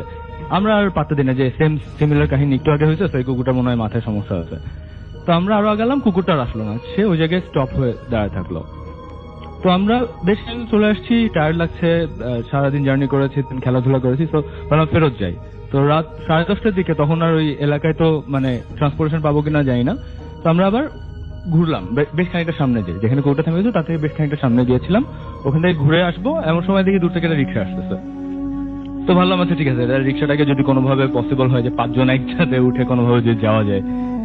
আসতে এর মধ্যে আমরা গল্পে একটু অমনস্ক হয়েছি, হঠাৎ করে দেখি যে রিক্সাটা নাই, মানে it was coming towards us, but out of nowhere just হঠাৎ করে তাকায় দেখি রিক্সাটা নাই, বাট কুকুরটা সেই গাছের ওখানে দাঁড়িয়ে আছে। ওকে। তো আমরা হাঁটছি, রিক্সাটা নাই, ওটা আসলে তখন তেমন একটা ইয়েতে লাগে না আমাদের কাছে। তো এরপরে দেখি যে কুকুরটা আবার আমাদেরকে ফলো করে, আমরা যে ফার্স্ট যে গাছটার কাছে এসে চিল্লাচ্ছি সেখানে এসে থেমে গেল, এবং সেখানে আগে থেকে আরো 2টা কুকুর এসে জমা হয়েছে। আচ্ছা। এবং তারা ওখানেই বার করতেছে। তো আমরা ভাবলাম যে এখানে নিশ্চয়ই কিছু একটা আছে। ওকে। আমরা সবাই মোবাইল টোবাইল বের করে টর্চ আলো টালো মেরে যে কোনো বাসা আছে না কোনো রাস্তা আছে, মানে যদি চা বাগানের দিকে কোনো রাস্তা ঢুকে, দেখলাম ওখানে কিছুই না, জাস্ট একটা পুরানো, অনেক পুরানো একটা গাছ। আমরা ভাবলাম যে এই গাছটার কি বিশেষত্ব। আমরা তাকিয়ে আছি। তো এমন সময় আমাদের যে ফ্রেন্ডটা ভয় পাচ্ছিল, যাচ্ছিল না, সে বলে দোস্ত আমার এখনই বাসায় যাওয়া লাগবে, কটেজে ফেরত যাওয়া লাগবে। আমি বলি কেন? দোস্ত আমার কুকুরগুলোকে ভালো লাগছে না। আমি বলি কেন ভালো লাগছে না? বলে খেয়াল করে দেখ, বুঝবি। তাকায় দেখি যে 3টা কুকুরের একটারও ছায়া দেখা যাচ্ছে না। আচ্ছা। আমরা জিনিসটা ডাবল চেক করার জন্য নিজেদের পায়ের দিকে তাকালাম যে আমাদের ছায়া কি দেখা যায়। দেখি হ্যাঁ, চাঁদ যেহেতু আছে আমাদের ছায়া ঠিকই দেখা যাচ্ছে, কিন্তু কুকুরগুলার ছায়া দেখা যাচ্ছে না। আমরা মানে খালি গল্পের বইয়ে বা মুভিতে দেখে আসছি যে এরকম হয় যে অশরীরী বা মানে কোনো টাইপের ইনহিউম্যান জিনিস থাকলে বা মানে আউট অফ দ্য ওয়ার্ল্ড জিনিস থাকলে সেটা ছায়া দেখা যায় না। তো আমরা তখন মোটামুটি শিওর যে এখানে কোনো একটা ঘাপলা আছে। সবাই দিলাম দৌড় দিয়ে কটেজের দিকে আসলাম। তো আমি জানি না যে অ্যাকচুয়ালি আমরা সিচুয়েশনের কারণে ছায়া দেখিনি নাকি আসলেও ছায়া ছিল না, বাট আমরা সিভিয়ার লেভেল মানে কখনো এরকম আপনারা যারা ছিলেন তারা কেউই আসলে ওই কুকুরগুলোর কোনো ছায়া আমরা দেখেন নাই। কেউই দেখিনি। এবং আপনারা নিজেদের আপনারা চেক করার জন্য আপনারা নিজেদের আমরা আমরা দেখেছেন? নিজেদের ছায়া চেক করেছি, করে দেখেছি যে আমাদেরটা দেখা যাচ্ছে। কি মনে হয় ঘটনাটা আসলে প্যারানরমাল ছিল বলে আপনি তো ধরে নিচ্ছেন না কিনা আপনি বিশ্বাস করেন আমি না এগুলো? কুকুর প্যারানরমাল ছিল কিনা জানি না, তবে এলাকাটার অবশ্যই কোনটা ঝামেলা ছিল, না হলে কেন কুকুরগুলো এরকম উইয়ার্ড বিহেভ করবে, কেন তাদের ছায়া দেখা যাবে থ্যাংক না? ইউ সো মাচ, ধন্যবাদ। আমরা চলে যাব তনুর কাছে তার ঘটনা শোনার জন্য। এবং হ্যাঁ, তনু এসছেন গ্রামীণ ফোন বন্ধু গ্যারেজ থেকে। তনু, আপনার বাসাটা কোথায় যদি আমাদের একটু বলতেন? শ্যামলী 2 নম্বর রোডে। ওকে, আমরা যাই, ঘটনা শুনি। আমার ঘটনা হচ্ছে, যখন আমার বয়স 9 বছর, 9 কি 10 হবে, তখন আমি চট্টগ্রামে থাকি। আমার বাসা, যে বাসাতে থাকতাম আর কি, ওই বাসার গ্যারেজে ম্যাক্সিমাম টাইমে আমরা খেলাধুলা করতাম। তো ওই দিনকে ঘটনা, আমি আমার সাথে আমার 2টা কাজিন, 2টা ফ্রেন্ড এবং আমার এক ফ্রেন্ডের বড় ভাই, তো আমরা নিচে গ্যারেজে খেলছিলাম। তো খেলতে খেলতে হঠাৎ করে আমাদের মধ্যে আমার এক ফ্রেন্ড ও চিৎকার করে ওঠে। তো আমি তাকে জিজ্ঞেস করি যে কেন চিৎকার করলা কেন? তো ও বলতেছে যে আমরা কতজন? তো আমি বললাম যে আমরা তো এখানে 5 জন। তো বলছে ঠিক আছে 5 জন যখন, তো আমার পিছন দিয়ে এইমাত্র কে হেঁটে গেল? আমি বলতেছি যে কই, আমাদের পিছনে তো কেউ নেই। তো আমি আমার যে ফ্রেন্ড আরো 2টা কাজিন ছিল ওদেরকেও জিজ্ঞেস করলাম যে আমাদের পিছনে কি কেউ ছিল? তখন সে বললো যে না, আমাদের পিছনে কেউ ছিল না। তখন আমার ফ্রেন্ড, আমি ওকে যে আমাকে বললো যে আমাদের পিছনে কেউ ছিল কিনা, তাকে আমি জিজ্ঞেস করলাম কই, আমার পিছনে তো কেউ ছিল না। তো সে তখন স্তব্ধ, কোনো কথা বলতেছিল না। তো আমি ওকে জিজ্ঞেস করলাম যে কথা বলতেছো না কেন, কথা বলো। ও কোনো কথা বলতেছে না। আফটার 5 মিনিট কি 10 মিনিট পরে সে হঠাৎ করে হাসতে শুরু করলো। তো আমি তাকে জিজ্ঞেস করলাম যে হাসতেছো কেন? তো সে কোনো কথা বলতেছিল না তখনও। তো তখন আমি ওকে একটা থাপ্পড় মারি। থাপ্পড় মারার পর সে একটু নর্মাল হয় এবং সে থাপ্পড় মারার পরে নরমাল হয়? হ্যাঁ, থাপ্পড় মারি পর মানে যে হাসাটা বন্ধ করে, আচ্ছা। মানে নর্মালি বসে পড়ে এখানে। তো আমি তাকে বলি যে কি হয়েছিল আমাকে বলো। তো সে বলছে যে আমি জানি না, আমি জাস্ট দেখলাম যে এখানে কেউ একজন আমাদের ছায়ার মতো একজন হেঁটে গেল। তো আমাদের যে গ্যারেজে আমরা খেলাধুলা করতাম ওর পাশে একটা স্টোর রুম ছিল, যেটা থেকে আমরা মানে ম্যাক্সিমাম টাইমে তালা মারা থাকতো। তো আমরা কখনো ওটাতে কে থাকতো বা কি থাকতো আমরা জানতাম না, কিন্তু আমাদেরকে সবসময় বলা হতো যে এটার মধ্যে তোমরা যাবা না, এটা যাওয়ার দরকার নেই তোমাদের। তো ওই দিন কি আমরা যখন খেলছিলাম, তো ওই কাহিনীর পরে আমরা সবসময় একটা আওয়াজ শুনতে পেলাম ওখান থেকে হঠাৎ করে। তো শোনার পরে আমরা ডিসাইড করলাম যে আমাদের দেখা উচিত যে এখানে কি আছে বা কি শব্দটা হচ্ছে। তো আমাদের মধ্যে যে আমার ফ্রেন্ডের বড় ভাই ছিল, সে ডিসাইড করলো যে তালা ভেঙে আমরা ওখানে যাব। তো কথা অনুযায়ী আমরা তালাটা ভাঙলাম। ভাঙার পরে আমি এবং ওই বড় ভাই ঢোকার সিদ্ধান্ত নিলাম। তো যখন আমরা ঢোকার সময় আমরা মানে আমাদের গা শিউরে উঠছিল ভয়ে, যে আসলে যে ঢুকবো কি ঢুকবো না এরকম একটা ডিসিশন নিতে পারছিলাম না। তো ফাইনালি আমরা পা রাখলাম ওই স্টোর রুমে পা রাখার পর আমি এবং বড় ভাই দুইজনে উভয়ই দেখলাম যে দেয়ালের দিকে যখন তাকালাম, আমার মনে হচ্ছিল যে কেউ একজন ওখানে আছে, কারো উপস্থিতি ওখানে আমাদের মনে হচ্ছিল যে কেউ একজন উপস্থিত আছেন ওখানে, যাকে আমরা সরাসরি দেখতে পাচ্ছি না, কিন্তু কেউ একজন আছেন। তো আমি তখন বলতেছি ভাইয়া আমাদের কি ভিতরে যাওয়া উচিত কিনা? তখন ভাইয়া বলতেছে যখন আসছি একটু দেখে নেই যে আসলে কেউ থাকতে পারে, যারা হয়তো মানুষও হইতে পারে, যে আমরা জানি না, যেখানে আটকা পড়া আছে। তো আমি বললাম যে ভাইয়া যে মানুষ তো হবে না, কারণ আমি তো কাউকে দেখতে পাচ্ছি না, আপনিও কাউকে দেখতে পাচ্ছেন না, আমি শুধু ফিল করতেছি যেখানে কেউ একজন আছেন। তো হঠাৎ করে ওই যে শব্দটা আমরা শুনতে পাচ্ছিলাম, সেই শব্দটা আবার শুনতে পেলাম, যে শব্দটা হচ্ছে। তখন আমি ভাইয়াকে বললাম ভাইয়া আমার এখানে থাকা পসিবল হচ্ছে না, আমি বের হয়ে যেতেছি। তো আমার ফ্রেন্ড যে চিৎকার করছিল যে সে কাউকে দেখছে, সে ওখান থেকে আমাদের ডাকছিল যে চলে আসো তোমরা এখানে থাকো না, এটা ডেঞ্জারাস হতে পারে।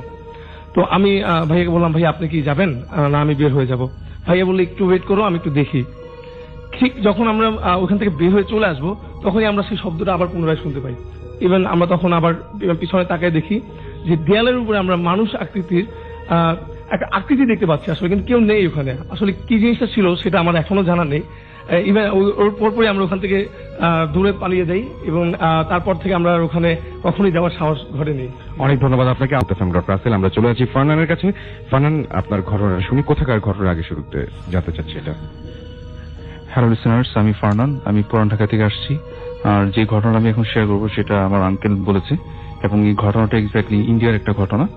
এবং সে যেটা বলে যে এটা অনেক আগের ঘটনা আসলে, মানে যখন আমার আঙ্কেল কলকাতায় বেশ কিছু সময় পড়াশোনা করে এবং ওই সময় তার সাথে মানে আমাদের বাংলাদেশে একটা ছেলে পড়াশোনা করতো, এবং সে যেটা হয় যে কতগুলা ইন্ডিয়ান কতগুলা ছেলের সাথে একটা ম্যাচে থাকে আর কি, ওই সময় অনেক আগের কথা এটা। এবং তারা যে বাসাটায় ভাড়া থাকে সেটা হচ্ছে একটা অ্যাংলো ইন্ডিয়ানদের বাসা ছিল। আচ্ছা। এবং বাসার যে নিচতলায় তারা থাকতো এবং উপরে তলায় থাকতো যে ওই মা এবং ছেলে দুজনই থাকতো মানে উপরের তলায়, এবং তার বাবা ছিল না, এবং ওনারা দুইজনই উপরে তলায় থাকতো এবং নিচে কয়েকজন স্টুডেন্ট ভাড়া থাকতো। এবং একটা সময় যেটা হয় যে কোন একটা পূজার ছুটিতে যেটা হয় যে ওই সবগুলো ছেলে নিজের তারা মানে ইয়াতে চলে যায়, মানে পূজার ছুটিতে চলে যায়। এবং আমার আঙ্কেলের যে ফ্রেন্ড ছিল বাঙালি, সে যেটা করে সে মুসলমান ছিল, এবং সেটা যেটা হয় যে সে আর মানে কোথাও যায় না, সে ওখানেই স্টে করে।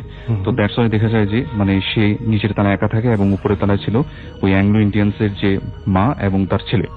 তো পূজার প্রায় 2 দিন ছুটি কেটে যাওয়ার পরে যেটা হয় যে উপরে যে ছেলেটা থাকতো ওই ছেলেটা হঠাৎ করে কোনো কারণ ছাড়া হঠাৎ করে সুইসাইড করে, এবং এই সুইসাইডের কারণটা কি ছিল সেটা তখন কেউ জানতো না। এবং যেটা হয় যে এবং ওই আমার আঙ্কেলের যে ফ্রেন্ড যে ছিল মানে সে যেটা বলে যে সে কখনো মানে ভাবতে পারেনি যে ছেলেটা আসলে সুইসাইড করবে, কারণ একটা মানুষের সাথে মিশলে তখন বোঝা যায় যে মানে সে কেমন মানুষ, কিরকম তার ক্যারেক্টার সেটা বোঝা যায়। কোনো মানে কারণ ছাড়াই সে সুইসাইড করে। এবং যেটা হয় যে ওই যে তার সাথে যে তার মা থাকতো তাদের যে বাসার উপরে, সে যেটা হয় যে ওনারা দুইজনই থাকতো এবং ওনাদের ম্যাক্সিমাম যে রিলেটিভস তারা ওই শহরের বাইরে থাকতো। এবং যে এই যে ছেলেটার মৃত্যুর কারণে যেটা হয় যে মানে ওদের যে শহরের বাইরে যারা রিলেটিভস থাকে তাদের মধ্যে মানে তার দুইজন মামা মানে ওই ইনস্ট্যান্টলি তখন ওই স্পটে আসতে পারে।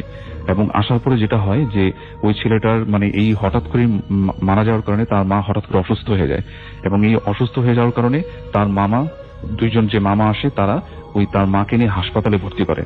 এবং আমার আঙ্কেলের যে ফ্রেন্ড ছিল তাকে বলে যে তুমি বাসাটাকে মানে দেখো, যেহেতু আমাদের বাসা এখন আর কেউ নেই, আর আমাদের যে বাকি যে আত্মীয় স্বজন গুলা তারা সবাই মানে শহরে আস্তে আস্তে প্রায় ভোর হয়ে যাবে, তো দ্যাটস ওয়াই তুমি বাসাটা দেখো। এবং উপরে ওই ছেলেটার লাশ ছিল এবং নিচের তলায় আমার আঙ্কেলের যে ফ্রেন্ড সে ছিল, এবং তাকে সমস্ত ঘরের চাবি টাবি দিয়ে তারা সবাই হাসপাতালে চলে যায়, এবং হাসপাতালে তার মাকে নিয়ে চলে যায়, কারণ হঠাৎ করে ছেলের মৃত্যুতে মানে মা অনেক অসুস্থ হয়ে পড়ে।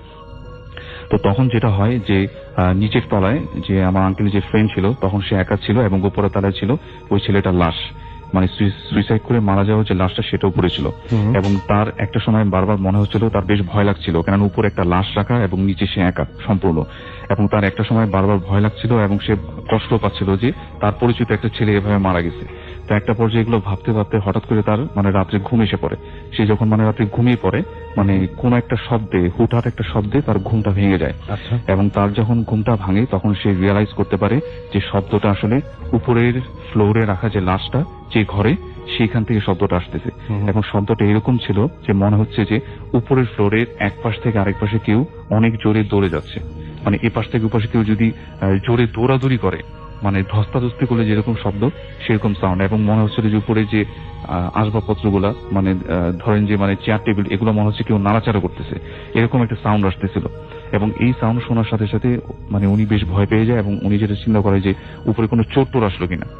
এবং তার বারবার মনে হচ্ছিল হয়তোবা ওই যে মানে ছেলেটা যে মারা যায় তার মামা বা কেউ আসছে হয়তো উপরে, কিন্তু সে চিন্তা করলো যে যদি আসতো তাহলে তো তার থেকে চাবি নিত, মানে তাকে ডাকতো, কারণ সে তো মানে তখন কাস্টোডিতে ছিল বাসাটা। তখন সে চিন্তা করলো যে না আসলে কেউ আসেনি, তখন সে বারবার ভয় পাচ্ছিল। এবং হঠাৎ করে একটা সময় যেটা হলো যে ওই উপরে যে সাউন্ড গুলা মানে দৌড়াদৌড়ি ধস্তাধস্তি যে সাউন্ড গুলো সেটা একটা সময় মানে কমে গেল, মানে একদম নিশ্চুপ হয়ে গেল। তখন সে আস্তে আস্তে সাহস করে রুমের যে লাইটটা সেটা অন করলো, এবং অন করার ঠিক কিছুক্ষণ পরেই হঠাৎ করে রুমের যে লাইট গুলো অটোমেটিক্যালি অন অফ হওয়া শুরু করলো। ইভেন বাথরুমের যে লাইট ছিল সেটা অন অফ হওয়া শুরু করলো। এবং একটা পর্যায়ে তার রুমের ভিতরে একটা কাঠের আলমারি ছিল, এবং এই আলমারির ভিতর থেকে মানে মনে হচ্ছে কেউ একজন বাইরে বের হয়ে আসতে যাচ্ছে, মানে আলমারিটার ভেতর থেকে বারবার কেউ নক করলে যেরকম হয় না সেরকম জোরে জোরে ধাক্কা দিচ্ছিল আলমারিটা, এবং প্রচন্ড জোরে সেই আলমারিটা মানে কাঁপছিল। তখন সে হিপনোটাইজের মতো হয়ে যায়, এবং সে যেটা করে যে প্রচন্ড ভয়ে সে আলমারিটাকে খোলার চেষ্টা করে। এবং যখন সে একটা পর্যায়ে আলমারিটাকে খুলে ফেলে তখন সে দেখে যে আলমারিটার ভিতরে উপরে যে ছেলেটা মারা যায় সেই ছেলেটার লাশ। এবং এরপরে তার আর কিছু মনে নেই, সে সেন্সলেস হয়ে যায়। পরে ওই উপরে যে ফ্যামিলি যে ছেলেটা মারা যায় তাদের ওদের রিলেটিভস যখন আসার পরে মানে ওই নিচের তালার গেট ভেঙে মানে ওনাকে বের করে সেন্সলেট অবস্থায়, এবং সব থেকে অবাক বিষয় ছিল যে উপরে যে রুমটায় মানে এত ধস্তাধস্তির শব্দ শোনা যাচ্ছিল, এবং সেটা নাকি ঠিকই মানে ওই উপরে যে লাশটা যে রাখা ছিল যে রুমটাতে, ওই রুমটার সবকিছু আসবাবপত্র, চেয়ার টেবিল সবকিছু নাকি উল্টাপাল্টা ভাবে ছিল, অথচ রুমটা কিন্তু বাইরের দিক দিয়ে লক করা ছিল। এই রিজনটা কেন হয়েছিল, কি হয়েছিল কেউ জানে না, কিন্তু লাশটা ঠিক যেভাবে রাখা ছিল ঠিক সেভাবেই ছিল। এই ছিল আমার ঘটনা। অনেক ধন্যবাদ। বাবু ভাইয়ের কাছে আরেকবার যাই, একটা ঘটনাকে শুনে নেই, তারপরে SMS ফেসবুকের পোস্ট পড়া যাবে। আচ্ছা বাবু ভাই, আবারও চলে আসলাম আপনার কাছে। আমরা কোথাকার ঘটনা শুনবো এখন? এটা ফরিদপুর অঞ্চলে একটা ঘটনা। আমার কাছে এটা শেয়ার করেছে শিফাত আমিন, তার বাড়ি গোপালগঞ্জ এলাকায়। ওকে, তো ঘটনা চলে যায় রাস্তা। ঘটনা চলে যাচ্ছে। জি আচ্ছা, এই কাহিনীটা শিফাত বলেছে এটা তার এক মামার জীবনে ঘটে যাওয়া কাহিনী। তো তার মামার মামা তিনি আপনার একটা অঞ্চলে থাকতেন, ওই ফরিদপুরেরই যে কোনো একটা অঞ্চলে, সেখানে অনেক খাল বিল আছে আর কি। আচ্ছা, তো যেটাতে ওনার মামা কখনো যায় নাই, ছোট কালে গিয়েছিল, এরপর যায়নি। তার মামার মামা থাকতো ওখানে। তো সে শহরে পড়াশোনা করত। তো একটা সময় সে শুনতে পায় যে তার মামা খুব অসুস্থ, তো তাকে যেতে হবে ভিজিট করতে।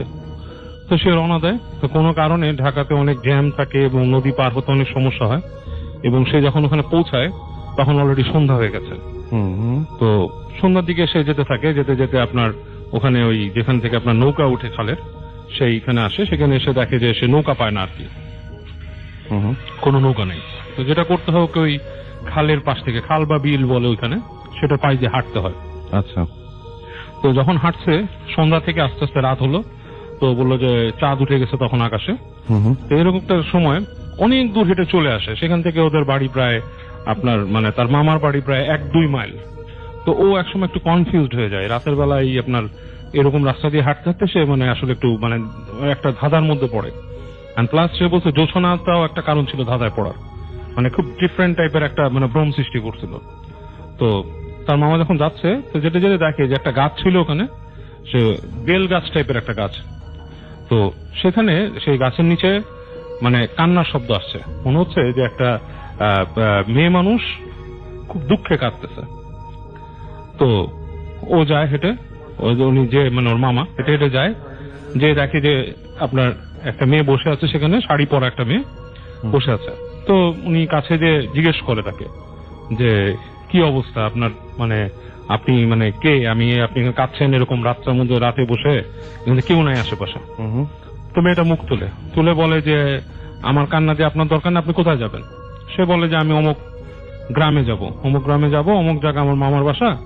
তো আমি নিজেও একটু অসুবিধা হচ্ছে, বাট মেয়েটা দেখা যাচ্ছে যে কাঁদতেছিল, তার মানে আপনার কান্নার যে ব্যাপারটা ছিল, মনে যে কোনো মানে দুঃখে কাঁদে, যেরকম সুরে সে কাঁদতেছিল বেশ বিলাপের মতো, সেটার কোনো ছিঁড়ে ফোটা হওয়ার নাই। তো সে বলে যে মুহূর্তের মধ্যেই। তো সে বলে যে আপনি যাবেন, আসেন চলেন আপনাকে নিয়ে যাই। সে বলে আচ্ছা চলেন। আমার আরো ভালো হলো, রাত্রেবেলা আমি একা যাচ্ছি, আমি রাস্তাও চিনতে পারতেছি না, আর আমার কাছে একটু মানে অসুবিধা লাগতেছিল, বলে চলেন নিয়ে যাই। তো মেয়েটা তার সাথে হাঁটতে থাকে। তো মেয়েটা তার সাথে খুব একটা কথা বলে না, কিন্তু হাঁটছে। তো চিন্তা করে জিনিসটা, পরিবেশটা স্বাভাবিক তৈরি করার জন্য কথা বলার চেষ্টা করে, একটা প্রশ্ন করে যে আপনি ওখানে কোথায় থাকেন বা কার বাড়িতে যাচ্ছেন। ওর খুব একটা মানে ধারণা ছিল না ওই এলাকা সম্বন্ধে, জানে যে তার মামা থাকে এখানে, এবং মামার আসল বাড়িটা ওই অঞ্চলে না, ওইখানকারই কাছাকাছি কোনো মানে আর কি অন্য জেলায় আর কি, কিন্তু ওইখানে তার মামা সেটেল করছিল কোনো এক কারণে। যাই হোক, তো যেতে যেতে দেখে মেয়েটা খুব একটা আগ্রহী না আলাপ করতে। তো যেতে যেতে যেতে যেতে তাকে নিয়ে যায় বিভিন্ন মোড় ঘুরে, বাঁক ঘুরে, বাঁশঝাড়ের পাশ দিয়ে। এবং যেটা সে আপনার খেয়াল করতেছিল যে যখন জোছনা পড়তেছে মেয়েটার গায়ে, তখন তাকে মানে কেমন যেন একটু বেশি উজ্জ্বল লাগতেছে, মানে লাইক সে নিজেই গ্লো করতেছে, এরকম একটা ব্যাপার। তো উনি একটু মানে অ্যাবনর্মালিটি দেখে, বাট অ্যাবনর্মালিটি গায়ে মাখে না আর কি। তো উনি তাকে ফলো করে যেতে থাকে। যেতে যেতে দেখে যে একটা রাস্তার একটা জায়গায় নিয়ে আসে। অনেকক্ষণ হাঁটার পরে ডান দিকে হচ্ছে বাঁশঝাড়, আর বাম দিকে নিচু হয়ে গেছে আর কি, নিচু হয়ে গেছে, যে দেখতেছে একটা বাড়ি। তো বাড়ির মধ্যে কোনো আলো টালো কিছু নাই, লাইট মানে আপনার কোনো আলো টালো জ্বলছে না বাড়ির ভেতরে। তো নেমে যায়, দেখে মেয়েটাও হেঁটে গেল ওখানে। যে মেয়েটা বলে যে আপনি এখানে দাঁড়ান, বলে মেয়েটা দেখে তার এই পাশ থেকে ঘুরে চলে গেছে, আর কোনো খবর নেই মেয়েটার। উনি অনেকক্ষণ দাঁড়ায় থেকে ভাবে যে আসলে কি হলো, মানে এখানে কি মানে আমি দাঁড়ায় আছি, মেয়েটা কি এই বাসাটাই আমার মামার বাসা, বা মেয়েটা কি নাই, বা কই চলে গেল, এরকম তো যাওয়ার কথা না। আশপাশ যেগুলো তো আমি দেখতাম যে বাসার পিছন দিকটা দেখা যাচ্ছে দূর থেকে, মানে বেশ বড় জায়গা, বাট দেখা যাচ্ছে বাসার পিছনটা দেখা যায়, কেউ বেরোয়নি ওখানে। তো একবার চিন্তা করে বাসার পেছনে কি যাবে যেদিকে মেয়েটা গেছে, অনেকক্ষণ চিন্তা করে সে একবার চিন্তা করে নক করবে, সেটাও সে কনফিউজ হয়ে যায়। তো উনি তারপর করে কি ওই হেঁটে যায়, মেয়েটার রাস্তা দিয়ে হেঁটে যায় যেখান দিয়ে মেয়েটা গেছে। তো ওই জায়গায় দিয়ে কিছু দূর যাওয়ার পর দেখে বেড়া থেকে বাসার সামনের দিকটা দেখা যাচ্ছে দরজাটা হাট করে খোলা, মানে যেই মেইন দরজাটা বাড়ির এন্ট্রেন্সটা মানে মনে হচ্ছে খোলা, পুরা অন্ধকার দেখা যাচ্ছে ভেতরে। তো সে কি করে এই পাশে দরজা দিয়ে নক না করে বেড়া টপকাই ঢুকে উনি চিন্তা করে যদি আমার মামার বাসা হয়ে থাকে তাহলে হলো, আর যদি গ্রামের বাসা হয় এরকম দরজা খোলা এত রাতে কেমন একটা মানে তার কাছে একটু অ্যাবনর্মাল লাগে জিনিসটা। তো হেঁটে যায়, হেঁটে যে ওই দরজার সামনে দাঁড়ায়, তো তার কাছে মানে মানে গা ছমছম করতে থাকে, মনে হয় যে বাসার ভিতরে কেউ নাই। মানে মানুষের একটা মানে সিক্স সেন্সে কিন্তু মানুষ কিছু বুঝতে পারে, মানুষের ভেতরের একটা অনুভূতিও থাকে, মনে হচ্ছে কেউ নাই। আবার যখন নাকি বাসার ভিতরে ঢুকবে চিন্তা করে তখন মনে কেউ যদি থাকে, এরকম ফিলিংসে সে করে কি বাসার মধ্যে আপনার ঢুকে স্টেপ ইন করে। তো যায় যে তখন মনে হচ্ছে যে কেউ নাই, এবং সে তখন আপনি আস্তে করে পকেটে হাত দিয়ে তার কাছে একটা লাইটার ছিল, রনসন লাইটার, সে সেটা জ্বালার পর দেখে যে ঘরের মধ্যে ওই লাইটারের আলোতে দেখে কিচ্ছু নাই, পুরো ঘরটা ফাঁকা একটা ঘর, এবং ওই ঘরের মধ্যে মানে কিছুই নাই, পুরা মানে ফ্লোরে ময়লা পড়ে রয়েছে, অ্যাবান্ডেন একটা হাউসের মতো। তখন তার মানে খা খা করে উঠে শরীরটা, এবং তার ঠিক পেছনে যে দরজাটা ওই সময় মনে হয় কে জানি জোরে একটা নাড়া দিয়ে যায়, কাঠের যে পাল্লাটা এটা মানে খুব জোরে, মানে কেউ যে স্ল্যাম করে সেরকম একটা শব্দ হয়। তো সে ওই তার মানে প্রচন্ড সে ভয় পেয়ে যায়, কেঁপে উঠে সে বের হয়ে আসে ঘর থেকে। বের হয়ে এসে সে উঠানে কিছুক্ষণ হতবিহ্বলের মতো দাঁড়ায় থাকে, এবং সে আস্তে আস্তে হেঁটে বের হয়ে আসে। সামনে যে বাঁশঝাড় সেখানে দেখতেছে অনেক শিয়াল দূর থেকে দাঁড়ায়, এটা দেখেও সে ভয় পায়, মনে করে যে শিয়াল যদি আমাকে অ্যাটাক করে, এবং সে তখন হাঁটা দেয়, কোনো দিক বিদিক না দেখে হাঁটতে থাকে, হাঁটতে এবং দেখে শিয়ালগুলো তাকে ফলো করতেছে একটা ডিস্টেন্স রেখে। সে একটা বাসায় যেয়ে নক করে চিৎকার করতে থাকে, দরজা খুলেন। তো বাসার ভিতর থেকে মানুষ বের হয়, মধ্যবয়সী লোক, সে গেট খুলে বলে কি ব্যাপার, ঘুমের চোখ কসলায় যে আপনি এই রাত বিরাতে নিশি রাতে আপনি মানুষ উঠেতেছেন, কে আপনি? তখন সে বলে যে আমার মামার বাসায় আসছি, আমি অমুক তমক, এই সে আমার মামা অসুস্থ। বলে অমুক সাহেব, আচ্ছা তিনি তো অন্যদিকে থাকেন, এখান থেকে প্রায় অনেক দূর, প্রায় এখান থেকে মানে কয়েক দূরে, উনি তো এখানে না, এটা অমুকের অমুক নাকি, এরকম তার কিছু পরিচয় দেয়। সে বলে হ্যাঁ, বলে সেই জায়গা নাই, আপনি ভুল দিকে আসছেন। তো বলে আমার এরকম এক মহিলা নিয়ে আসছে রাত্রে। কোন মহিলা নিয়ে আসছে? বলে যে এরকম বাসা, এদিকে আসছে। বলে তোর অমুক অলক্ষীর বাসা, তো মারা গেছে, ওরা খুঁজে পায় না কেউ। বলে সে মানে খুব একটা মানে তার ভালো ছিল না, মানে গ্রামে কোন একটা শালীর বিচারে তাকে মানে বিচার করা হয়, কিন্তু তার আর লাশ কেউ পায় না খুঁজে। আচ্ছা, এরকম কাহিনী হয়। তো সেটা শোনার পর সে আরো ভয় পায়। তো বলে আপনারা কি নিয়ে আসছে, কি বলেন? ওই লোক তাকে বসায় রাত্রেবেলা থাকতে দেয়, তাদের একটা সামনে কাছারি ঘরের মতো থাকতে দেয়। তো উনি খুব ভয়ে রাত কাটান ওই কাঠ। তারপরে উনি পরদিন যান, যে খুঁজে ওনার মামার বাসা বের করেন, এবং মামাকে বলেন যে এরকম কাহিনী। তো ওনার মামা ওনার সাথে কথা বলেন, মামা অসুস্থ, মামার চিকিৎসা করেন, কিছুদিন থাকেন ওই জায়গায়, এবং আলটিমেটলি উনি পরে একটা খবর পান গ্রামের একটা ইয়াং ছেলের কাছে। বলে যে অনেকে বলে যে আপনি যে রাস্তা দিয়ে আসছেন, যেখানে মেয়েটাকে দেখছেন, ওই গাছের নিচে তার একটু মেরে ওই যে ফেলে দিছিল। আচ্ছা, পানিতে। ওই গাছের নিচে ওখানকার যে মাতবর বা মেম্বার ছিল, তার ছেলে পেলেরা এই কাজটা করছে আর কি। ওকে, এটা অনেকে বলে। তো এবং অনেকে ভয় পায় ওইখানে গেলে, এবং ওইখানেই তাকে ওখানে দেখা গেছিল জিনিসটা। অনেক ধন্যবাদ বাবু ভাই, থ্যাংক ইউ সো মাচ। আপনার শুরুতে আপনার নামটা সবাইকে বলবেন, সবার সাথে আপনি একটু যদি একটু পরিচিত হতেন। আমার নাম কারি মোহাম্মদ বজলুল হক। আপনি এই এলাকার বাসিন্দা, একসময় এই এলাকাতেই ছিলেন, এখন মনে হয় নারায়ণগঞ্জে আছেন। আমি এটাই আমার বাড়ি, আমি এখানে আছি। আমি যদিও শহরে থাকি, কিন্তু আমার ক্লোজ কানেকশন আছে এইখানের সঙ্গে। আচ্ছা, আমি এইখানে এসে দেখলাম যে এই এলাকাটাতে আপনি বলছেন যে আপনি আমরা যার নামে কথা বলছিলাম তিনি হচ্ছেন আলহাজ কারি মোহাম্মদ আলী হুসাইন। জি জি, আপনার বাবা। জি, আপনার বাবা। এবং আপনি বলছিলেন যে এই এলাকাতে তার তিনি যে মাদ্রাসায় শিক্ষকতা করতেন, সেখানে শুধুমাত্র মানুষই না, অনেক জিনরাও লেখাপড়া করতেন। এবং তিনি মুহূর্তের মধ্যে, আপনি এই যে বলছিলেন যে তার কাছে অনেক অসুস্থ মানুষ আসতো, যেমন একটা পাগলের ঘটনা বলেন, শিকল পরানো একজন পাগল কোন একটা সময় তার কাছে এসেছিল। একটু ঘটনাটা আমাদের বলবেন কি হলো? আচ্ছা, শুধু একটাই না, আরো অনেক ঘটনা আছে। এখন এমনই হতো, মানে ওনার অবস্থাটা এমনই ছিল, উনি ঠিক সাধনার কারণে উনি মক্কা থেকে আসছিলেন, যদিও অরিজিনালি উনি এই বাংলাদেশের বংশোদ্ভূত। 3 বছর বয়সে 3 বছর বয়সে চলে গেছিলেন এই দাদাজির সঙ্গে। সেখানে মক্কাতে গিয়ে মেসফালা ওনারা মানে বাড়িঘর করেছিলেন, সেখানেই পড়াশোনা করছেন, সলুতি একটা মাদ্রাসা, ওখানে পড়াশোনা করে এরপরে বাংলাদেশে যখন চলে আসলেন, হাজীদের সঙ্গে ওয়াদার কারণে উনি চলে আসছিলেন, স্বপ্ন দেখে এখানে চলে আসলেন। এবং ওনার অরিজিনাল বাড়ি ছিল যেখান থেকে তিনি 3 বছর বয়সে ওনার আব্বার সঙ্গে গিয়েছিলেন, সেই নারায়ণগঞ্জের প্রান্ত দেশ থেকে সৈয়দপুর থেকে চলে গিয়েছিলেন, কিন্তু উনি ওখানে আর ব্যাক করেন নাই, ওই এলাকা তার ওঠেন নাই। এই সোনারগাঁয়ের এই এলাকার এখানে যেখানে আমরা বসে কথা বলছি কোরবানপুর দরবার, সেখানে উনি ব্যাক করলেন। কেন? ওয়াদা ছিল এখানে উঠবেন। তো উনি এতটুকুই আধ্যাত্মিকতা ওনার অর্জিত হয়েছিল, বা উনি এত কিছুই করেছেন যে ওনার অভিজ্ঞতায় উনি জিনেরা তার কথা শুনত। এইভাবে তিনি চিকিৎসাগুলো করতেন। উনি দেখা যেত যে একেবারেই বদ্ধ পাগল, 10 বছরের পাগল, সব জায়গা থেকে ব্যর্থ হয়ে ওনার কাছে নিয়ে আসছে। উনি বসে থেকে উনি সেই জিনটাকে তলব করতেন, কথা বলতে থাকতো। রুগী তখন কথা বলতে বলতে এমন এক সময় যেত, বোঝা যেত যে এটা রুগী আর কথা বলছে না, এখন জিন কথা বলছে। তখন বলতে বলতে উনি জিনকে সামনে, আমি নিজে দেখেছি, কাঁসার যে মানে গ্লাস ছিল, কাঁসার গ্লাসের মধ্যে পানি রেখে উনি দম করে মানে ফুক দিয়ে ওখানে বসাই দিত যে বসো। এরপরে দেখা যেত যে মানে রুগী আসছে, সে কখনো কোনো কোরআন তেলাওয়াত করতে পারে না, কোরআন জানতো না, বসার সমানে কোরআন তেলাওয়াত করছে। এবং আরেকজন পাগল নিয়ে আসছে যে কোনোদিন কোনো সঙ্গীত বলতে কিছুই জানে না, গান জানে না, সমানে গান শুরু করেছে। এখন যখন এরকম হইতো তো উনি বসায় রেখা সেই জিনটাকে উনি ওখানে হাজির করতেন। এবং এগুলি ঘটছে আমাদের একেবারেই বরাবর, 1 দিন 2 দিন সাডেনলি কোনো ঘটনা নাই, একেবারে রেগুলার প্রায়ই ঘটতো এরকম। নিয়ে আসলে পরে উনি এখানে দেখছো, তার কাছ থেকে জবান নিত, তার কাছে জবাব নিত, তুমি কতদিন ধরে এই করেছো? বল অতদিন ধরে তার সঙ্গে সঙ্গ দিচ্ছে। কখন কিভাবে তুমি করলে?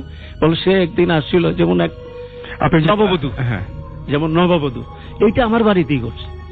নববধূ আমার বড় ভাবি, উনি মাত্র বিয়ে হয়েছে, সামান্য কয়েকদিন গেছে। উনি শেষ রাত্রে আজানের আগে গোসল করতে ঘাটলে আসছে, এই যে পাশের যে ঘাটলা, মেঘনা নদীর ঘাটলায়, উনি ঘাটে আসছেন। হঠাৎ করে উনি চেষ্টা করলেন যে লাভ দিলেন, আস্তে করে ঝুপ করে পানিতে পড়বেন। নতুন বউ লজ্জা নিয়ে এসে আসছে, যেন মসজিদের লোকজন আসার আগে, আজানের আগে এসে গোসল করে আবার ফিরে যেতে পারে।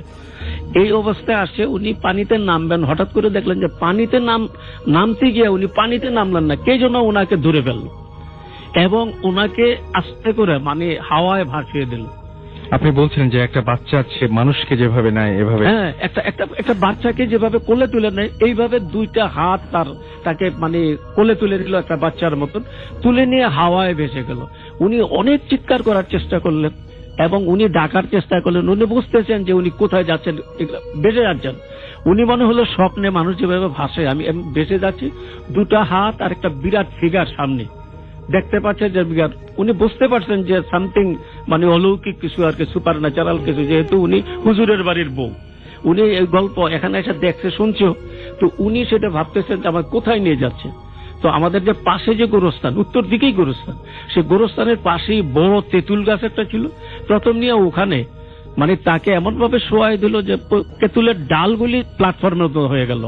তো সেখানে রাখার সঙ্গে সঙ্গে ভাবি বলতেছেন যে আমি তো ওখানে এমন ভয় হচ্ছে, আর কিন্তু আমি শব্দ করতে পারতেছি না, শুধু তার কাছে সারেন্ডার হয়ে গেছি, শব্দ আসছে না। তো সেখানে যখন রাখলো, কিছুই বুঝলাম না, সেই বড় 2টো হাত আবার আমাকে ওখান থেকে ঝট করে তুলে আবার এদিকে মানে হাওয়ায় ভেসে আবার এদিকে দক্ষিণ দিকে আবার আসা শুরু করলো।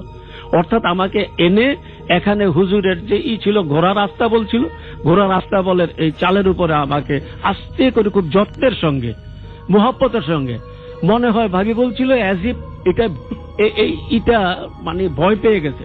আমাকে যে 2টা বড় হাত আমাকে কোলে করে নিয়ে গেল, সেই সত্তা, সেই মানে অস্তিত্বটা মনে হয় কিছুটা ভীত হয়ে গেছে, আমাকে এখানে রাইখা চলে গেল। সকালবেলা খোঁজ বউকে পাওয়া যাচ্ছে না, ফজরের আজান চলছে একদিকে, আরেকদিকে চলছে।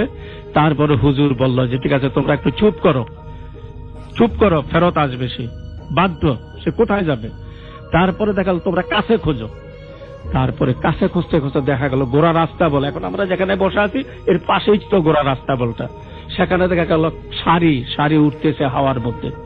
তারপরে তাকে যখন নামায় আনলো, তখন সে বলল যে আমাকে যে নিয়ে গেল আবার এখানে যে পৌঁছায় দিল, এই সময়টা নিয়ে যাওয়ার সময় তার ভয়ঙ্কর রূপ, আমার সঙ্গে তার ব্যবহারটা অনেকটা মানে জবরদখলকারীর মতো।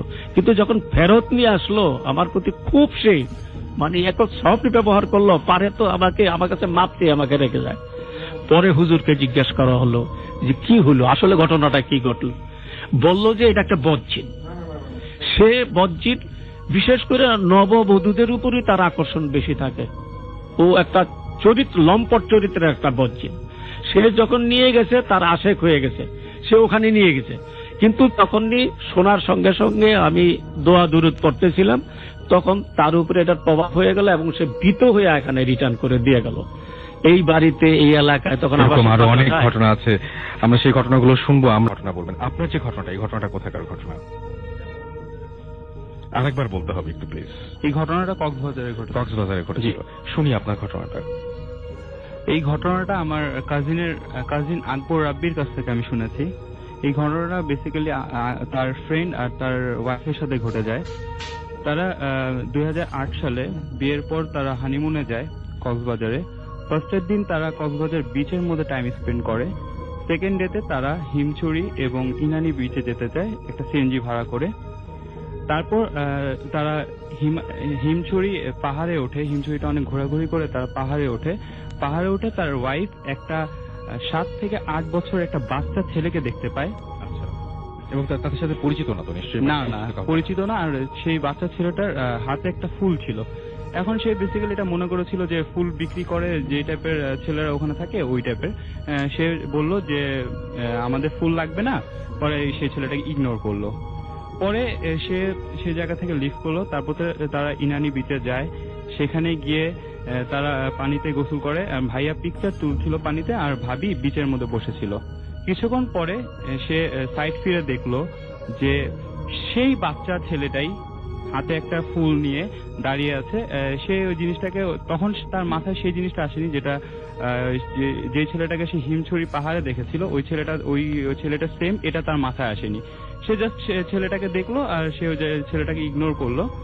তারপর সেম ভাবে সে অন্য দিকে তাকিয়ে আবার যখন ওই দিকে তাকালো, দেখলো যে ছেলেটা সেখানে নেই, না ছিল না। তখন সে এই বিষয়টাকে বেশি একটা গুরুত্ব দিল না। একটু ইন্টারাপ্ট করি, যতবারই কি তার সাথে দেখা হয়েছে, ছেলেটার সাথে দেখা হয়েছে, ততবারই কি ছেলেটার হাতে ফুল ছিল? জি, প্রত্যেকবারই হাতে ফুল ছিল। তারপর আমি চলে যাচ্ছি। তারপরে তারা সেই জায়গা থেকে যখন লিভ করলো, তারা সিএনজি করে যাচ্ছিল, সাইড ভিউ দেখছিল। যখন তারা প্রত্যেকটা সাইড ভিউ দেখতে দেখতে যাচ্ছিল, তখন তারা রাস্তার মধ্যে দেখলো সেম ওই ছেলেটাই হাতে ফুল নিয়ে দাঁড়িয়ে আছে। এবং এবার সে যখন দেখলো, দেখার পরে তিনি এবার পুরোপুরি ভাবে জিনিসটাকে বুঝতে পারলো যে হিমছড়ি পাহাড়ে যে ছেলেটাকে দেখেছিল, ইনানি বিচে যে ছেলেটাকে দেখেছিল এবং রাস্তায় যে ছেলেটাকে দেখলো, একই ছেলে, সেম। এই জিনিসটা সে যখন বুঝতে পারলো, সেই এই কথাটা ভাইয়াকে বললো। ভাইয়া এই জিনিসটাকে বেশি গুরুত্ব দিল না। সে বলল যে তুমি একে অন্য ছেলেকে দেখছো, হয়তোবা ওরকমই লাগছে। পরে সেই জিনিসটা তারা এখানে ভুলে গেল। কিন্তু সব থেকে ভয়ানক ঘটনাটা ঘটলো হোটেল রুমে।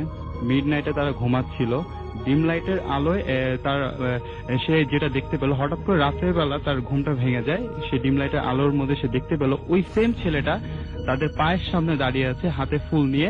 এটা দেখার পরে সে খুবই ভয় পেয়ে যায় এবং চিৎকার করে। চিৎকার শুনে ভাইয়া সাথে সাথে উঠে যায়, উঠে কিছুই দেখতে পায় না। বাট সে মানে বারান্দার মানে দরজার মধ্যে একটা সাউন্ড পায়। এই সাউন্ডটা পেয়ে সে সাথে সাথে সেই বারান্দার দিকে চলে যায়। সে গেটটা খুলে দেখে কিছুই নেই। যখন সে বারান্দা যায়, সে রুম থেকে আরেকটা চিৎকারের শব্দ পায়। সে রুমের ভিতরে গিয়ে দেখে যে ভাবি মাটিতে পড়ে আছে এবং কাঁপছে।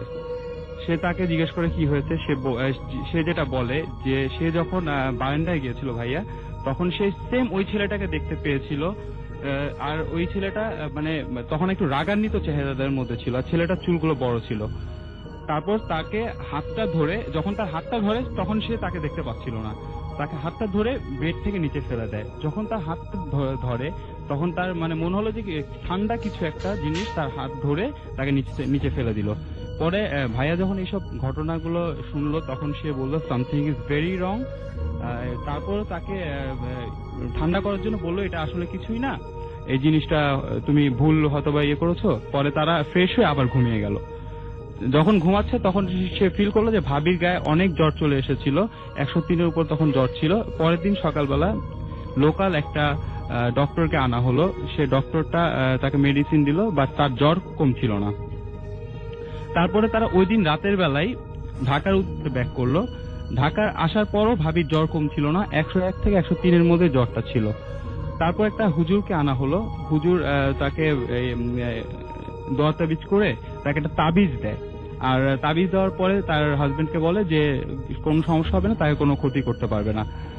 তারপর যখন কোনো ক্ষতি করতে পারবে না, তারপর সেই জিনিসটা, তারপর সে হুজুরটা চলে যাওয়ার আগে তাকে জিজ্ঞেস করলো যে আমার ভাই তাকে হুজুরকে জিজ্ঞেস করেছিল যে আসলে প্রবলেমটা কি। তখন তাকে বলল যে একটা জিন ওনার ওয়াইফকে নজর দিয়েছে এবং সে এটা পুরোপুরি ভাবে চলে যাবে না, এর কিছুদিন সময় লাগবে। তারপর সেই জিনিসটা প্রায় সময় রাতের বেলা দেখতো। সে কি এখনো দেখছে সেটা? না, সে তারপর ওই তাবিজটা পাওয়ার পরে সে জিনিসটাকে আর দেখতো না, সে ফিল করতো আর স্বপ্নে দেখতো, এটা মানে সরাসরি আর দেখতো না। তারপর থেকে স্বপ্নে দেখা? হ্যাঁ, জি জি। তো আমি এটাই বলছিলাম আর কি, যে আপনি মনে করেন যে কোনো একটা জায়গায়, আপনাকে অনেক ধন্যবাদ মারুফ। এবং আমরা একটু আপনার কাছে তার ঘটনাটা শুনি। আপনি এমনিতে ব্যবসা করেন, আপনার নাম সাফায়েতুল্লাহ, রাইট? জি জি, আমার নাম সাফায়েতুল্লাহ। আর আপনি যার ঘটনা বলছেন তার নামটা কি? তার নাম মনু মিয়া। মনু মিয়া। কি হয়েছিল মনু মিয়ার? আপনি মনু মিয়ার এই মুখমণ্ডলে এমন অদ্ভুত ধরনের একটা ফোড়া হয়েছিল, যে ফোড়াটা খুব বড় আকৃতির। এটা লাল হয়ে পাকা পাকা অবস্থায় থাকতো, কিন্তু এটা শেষ হতো না, নিঃশেষ হতো না, মানে কোন সময় সে মানে সুস্থ হতো না? সুস্থ হতো না। এবং ওইটার এই যে ফুলাটা ছিল, যে ফোড়ার যে ফুলাটা, এটা কমতো না। পুরো মুখমণ্ডল প্রায় মোটামুটি মুখমণ্ডল এবং কানের এক পাশ দিয়েই এটা দেখা যেত, অনেক বড় আকৃতির। তো এটা নিয়েই গরিব মানুষ সে মৎস্য শিকার করত, আরো অন্যান্য লোক ও তার সাথে মৎস্য শিকার করত, প্রায় 10 থেকে 12 জন জাল পেতে, মেঘনা নদীতে জাল পেতে মৎস্য শিকার করত। তখন অনেক বছর পরে যেটা তার সারতেছে না, তখন সে এই মৎস্য শিকারের জন্য মেঘনা নদীতে জাল পেতে জালটা ধরেছিল। এমন এক সময় তার নৌকায়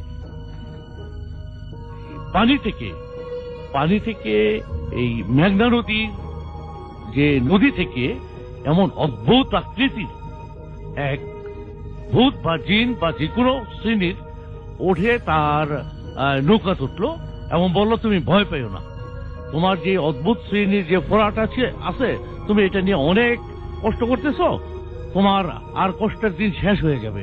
তো তখন এই অদ্ভুত আকৃতির যে প্রাণীটি, তার সেই ফোড়াটার মধ্যে চুম্বন দিয়ে সম্পূর্ণ ভিতরে যে আপনি বলছেন কামড় দিয়েছিল, কামড় দিয়ে পুরো তুলে নিয়ে গিয়েছিল, পুরোপুরি তুলে নিয়েছিল। তারপর থেকেই সে তার কোনো বিষ ব্যথা কোনো কিছুই সে অনুভব করে নাই। পরেই তার এই গম্বুজ আকৃতির যে ফোড়া, এটার ভালো অবসান করেছে। অনেক ধন্যবাদ আপনাকে। এবং আমরা একটু ফারনানের কাছে যাব এবং ফারনানের কাছে কিছু ঘটনা শুনবো। এই আশেপাশের এলাকার কিছু টুকরো টুকরো ঘটনা যদি ফারনান একটু বলতেন, যেগুলো বেশ ভয়ঙ্কর লাগে আপনার কাছে। পুরান ঢাকা থেকে এসেছি, আর যেটা হচ্ছে যে মানে প্রথমে জানাচ্ছি রেডি ফুডতে এবং গ্রামীণ ফোনকে অনেক ধন্যবাদ এরকম একটি সুন্দর এপিসোড উপহার দেওয়ার জন্য। আর যেটা হচ্ছে যে মানে ভূত এফএমের তো অনেক ঘটনা আমি নিজেও শুনেছি, প্লাস আমি নিজেও শেয়ার করি। তো ভূত এফএমের সবচেয়ে মজার এখনকার যে পার্টটা, সেটা হচ্ছে এই যে অ্যাডভেঞ্চার পার্টটা। তো ভূত FM is full of adventure. তো যাই হোক, তো আমি নারায়ণগঞ্জের কিছু ঘটনা, সেটা হচ্ছে যে নারায়ণগঞ্জের চাষারা প্লাস নারায়ণগঞ্জ শহরের কিছু ঘটনা শেয়ার করব।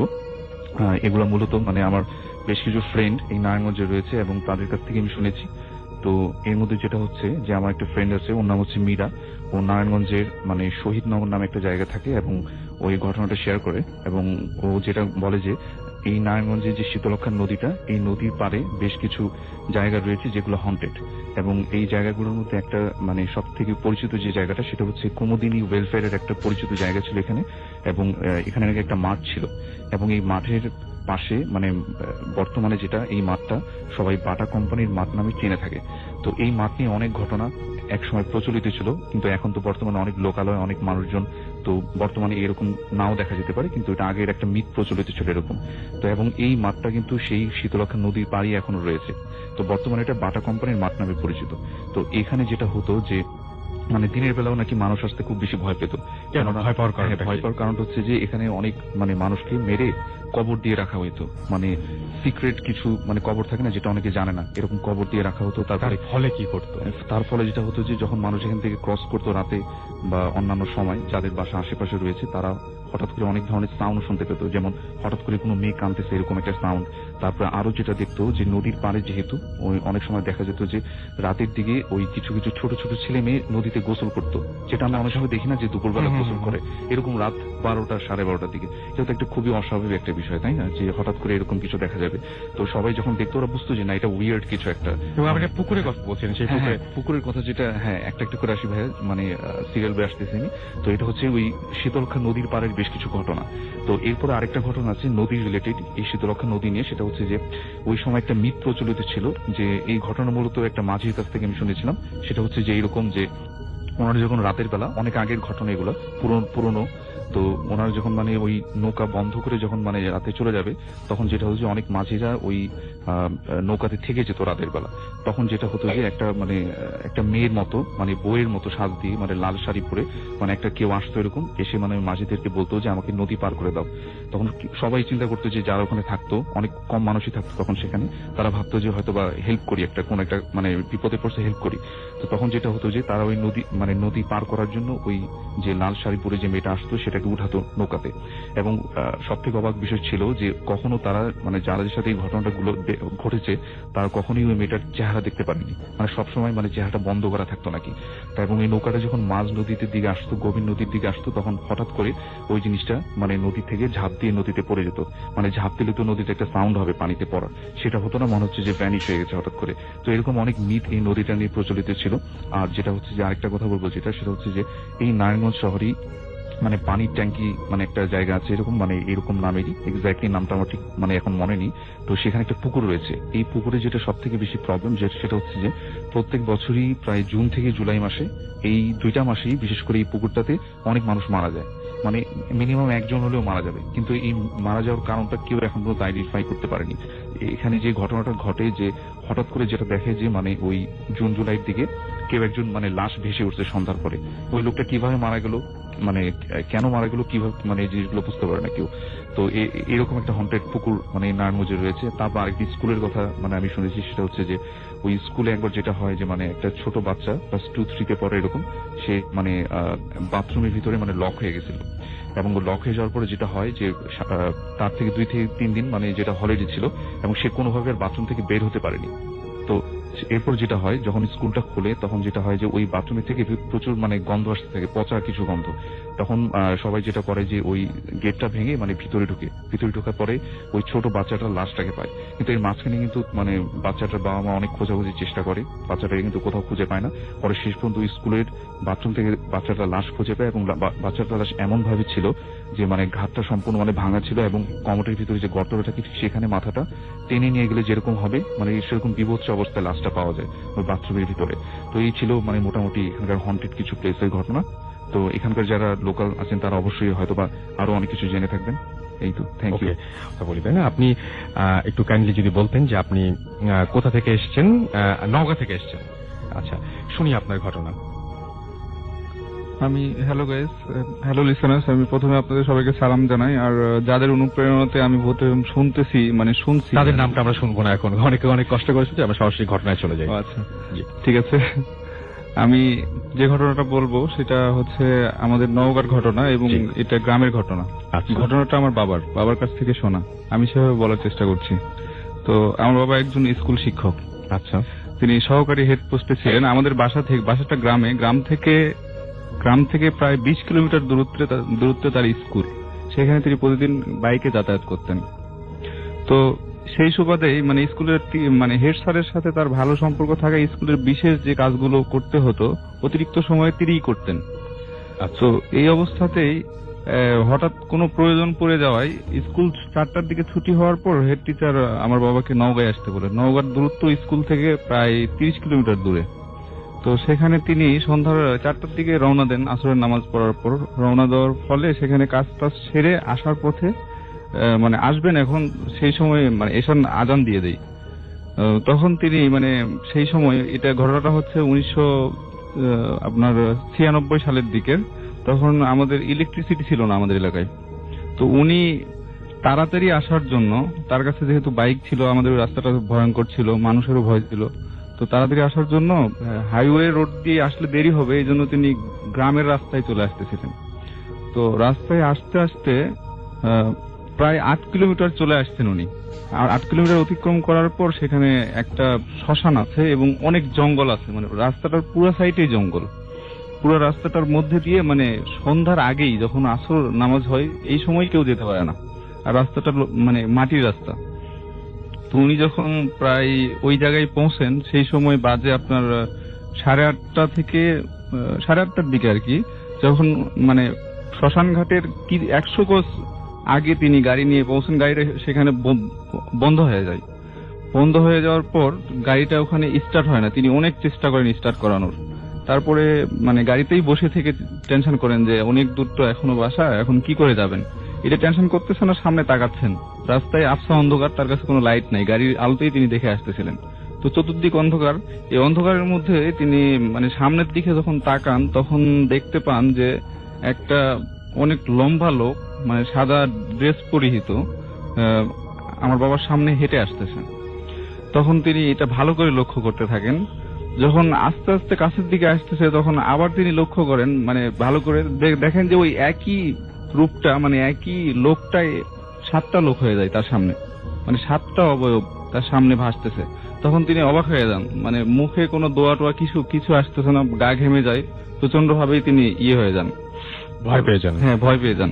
তারপরে এই ঘটনার ওখানে আশেপাশে কোনো গ্রাম ছিল না, রাস্তার মাঝে, এই জন্য মানে তিনি তারপরে আমরা যেটা জানতে পারি আর কি, তিনি তার বাইক সহ যে শ্মশান ছিল সামনে, সেই শ্মশানের উপরে পড়েছিলেন, মানে শ্মশানের মাঝখানটায় পড়েছিলেন এবং বাইকটা ছিল তার পায়ের উপরে। তো ওখানকার স্থানীয় যে রাখাল টাখাল যারা গরু নিয়ে মাঠে যেত, তো সেই জায়গায় রাখালরা গিয়ে তাকে ওখান থেকে উদ্ধার করে। হ্যাঁ, সকালে আমরা পরে আমাদের বাসায় এটা জানানো হয়, খোঁজ পেয়ে আমরা সেখানে যাই, গিয়ে বাবাকে দেখি, তার অবস্থা খুব খারাপ ছিল। পরে তাকে ডাক্তারের কাছে নিয়ে গিয়ে সুস্থ করানো হয়। আর পরে জানা যায় এটা ঘটছে এই জন্যই যে আমার বাবা মাঝে মাঝে এই যে ব্ল্যাক ম্যাজিক বা জিন ছাড়ানো এই কাজগুলো মাঝে মাঝে চুপে চুপে, হ্যাঁ, তো এটার রিয়াক্ট বাবার উপর হয়েছিল। বাবা এটা পরে আমাদের উনি ছেড়ে দিয়েছিলেন সবকিছু। হ্যাঁ, তারপর আস্তে আস্তে উনি ছেড়ে দিয়েছেন সবকিছু, এখন ওইসব কিছু করেন না। আর আমিও এর মধ্যে প্রজেক্ট হয়েছি ওটার কারণেই, এবং আমাকেও ব্ল্যাক ম্যাজিক করা হয়েছে, আমিও ভুক্তভোগী। তার মানে আপনি বলতে চাচ্ছেন যারা ব্ল্যাক ম্যাজিক করেন তাদের উপরেও আবার তাদের প্রতিপক্ষরা অনেকে আবার ব্ল্যাক ম্যাজিক করেন। হ্যাঁ, 100% সত্য। তার মানে এটা আসলে কোনো ভালো কিছু না। না, অবশ্যই ভালো কিছু না। আচ্ছা, আমরা এটা নিয়ে অনেক কথা বলেছি। চলে যাব আমাদের বন্ধু গ্যারাজের আরো একজন অতিথি রয়েছেন এখানে, এবং তিনি হচ্ছেন হিমু। আমরা হিমুর কাছে একটু যাই এবং হিমুর কাছে তার ঘটনাটা শুনি। কি ঘটনাটা আপনার এবং কোথায় ঘটেছিল যদি প্লিজ আমাদের একটু জানাতেন। আপনি তার আগে একটু বলেন যে আপনি কোথা থেকে এসেছেন। হ্যালো এভরিওয়ান, আমি হিমু, আমি আসছি নিকেতন থেকে। ওকে। আর আমি ইন্টারনেটে সরাসরি কাহিনী চলে যাচ্ছি। জি। এই কাহিনী মেইনলি হয় আমার সাথে, আমি এক্সপিরিয়েন্স করেছি। আমার এসএসসি যখন হয় 2010। জি। আর আমি এসএসসি পাস করেছি বগুড়া থেকে। জি। সো আমার কিছু ফ্রেন্ড সহ আমি জিনিসটা এক্সপিরিয়েন্স করেছি। সো ছোটবেলা থেকে এরকম একটা কিউরিওসিটি ছিল যে বিষয়গুলো নিয়ে। সো আমরা যেদিন জিনিসটা করি সেদিন ছিল খুব ভালো একটা ওয়েদার, সবকিছু ঠিক ছিল। আমরা জাস্ট ঠিক করি যে কোনো শ্মশানে যাবো আমরা একটা। তো একটা শ্মশান ছিল ওই জায়গায়। তো শ্মশানে অনেক কথা শুনেছিলাম আমরা যে এখানে কিছু হয় বা এরকম টাইপ সামনে কিছু দেখা যায়। তো আমরা যাই ওই জায়গায়। তো তখন আমরা ঠিক করি যখন যাবো ওই জায়গায়। তো টাইমটা তখন ছিল হলো রাত 11টা। তো বেসিক্যালি ওই জায়গায় কাউকে যাইতে দেওয়া হইতো না। তো আমার একটা ফ্রেন্ডের পরিচয় ছিল ওই জায়গায়, যে ও ম্যানেজ করেছে জিনিসটা, তো ওই জায়গায় থাকতে পারবো আমরা। তো আমরা ঠিক করলাম, ঢুকলাম ওই জায়গায় 11টার দিকে। তো ওই সময় যখন আপনারা ঢোকেন তখন কি ভয় লাগা শুরু করেছিল? না, তখন সবকিছু নর্মাল ছিল, ওয়েদার একবার নর্মাল। আমরা নর্মালি কথা বলতেছি, মজা করতেছি যে কি হবে না হবে দেখা যাবে সেটা। তো গেলাম, তো জাস্ট কথা বলতে বলতে নর্মাল কথা বলতে বলতে অ্যারাউন্ড আড়াইটা, তখন আমার দুটো ফ্রেন্ড অলরেডি ঘুমায় পড়ছে ওই জায়গায়। তো আমরা নর্মালি কথা বলতেছি, আমাদের ঘুম ঘুম চোখ। তো সাডেনলি আমার একটা ফ্রেন্ড বলতেছে, দোস্ত কিছু একটা শুনতে পাচ্ছি। তো আমরা কেউ ভেবে কিছু শুনি নাই যে আসলে কি। তো বলতেছে, জিজ্ঞেস করলাম যে কি ছিল। বলছে, দোস্ত হালকা কান্নার আওয়াজ শুনতে পাচ্ছি। তো আমরা যেহেতু কিছু শুনি নাই, সো আমরা জিনিসটা বুঝতে, মেবি তুই কিছু অন্য কিছু শুনতেছিস বা কিছু একটা হয়েছে এরকম সামথিং। তো করতে করতে অ্যারাউন্ড 3:15 দিকে জিনিসটা লাউডলি আমরা সবাই শুনতে পাচ্ছি।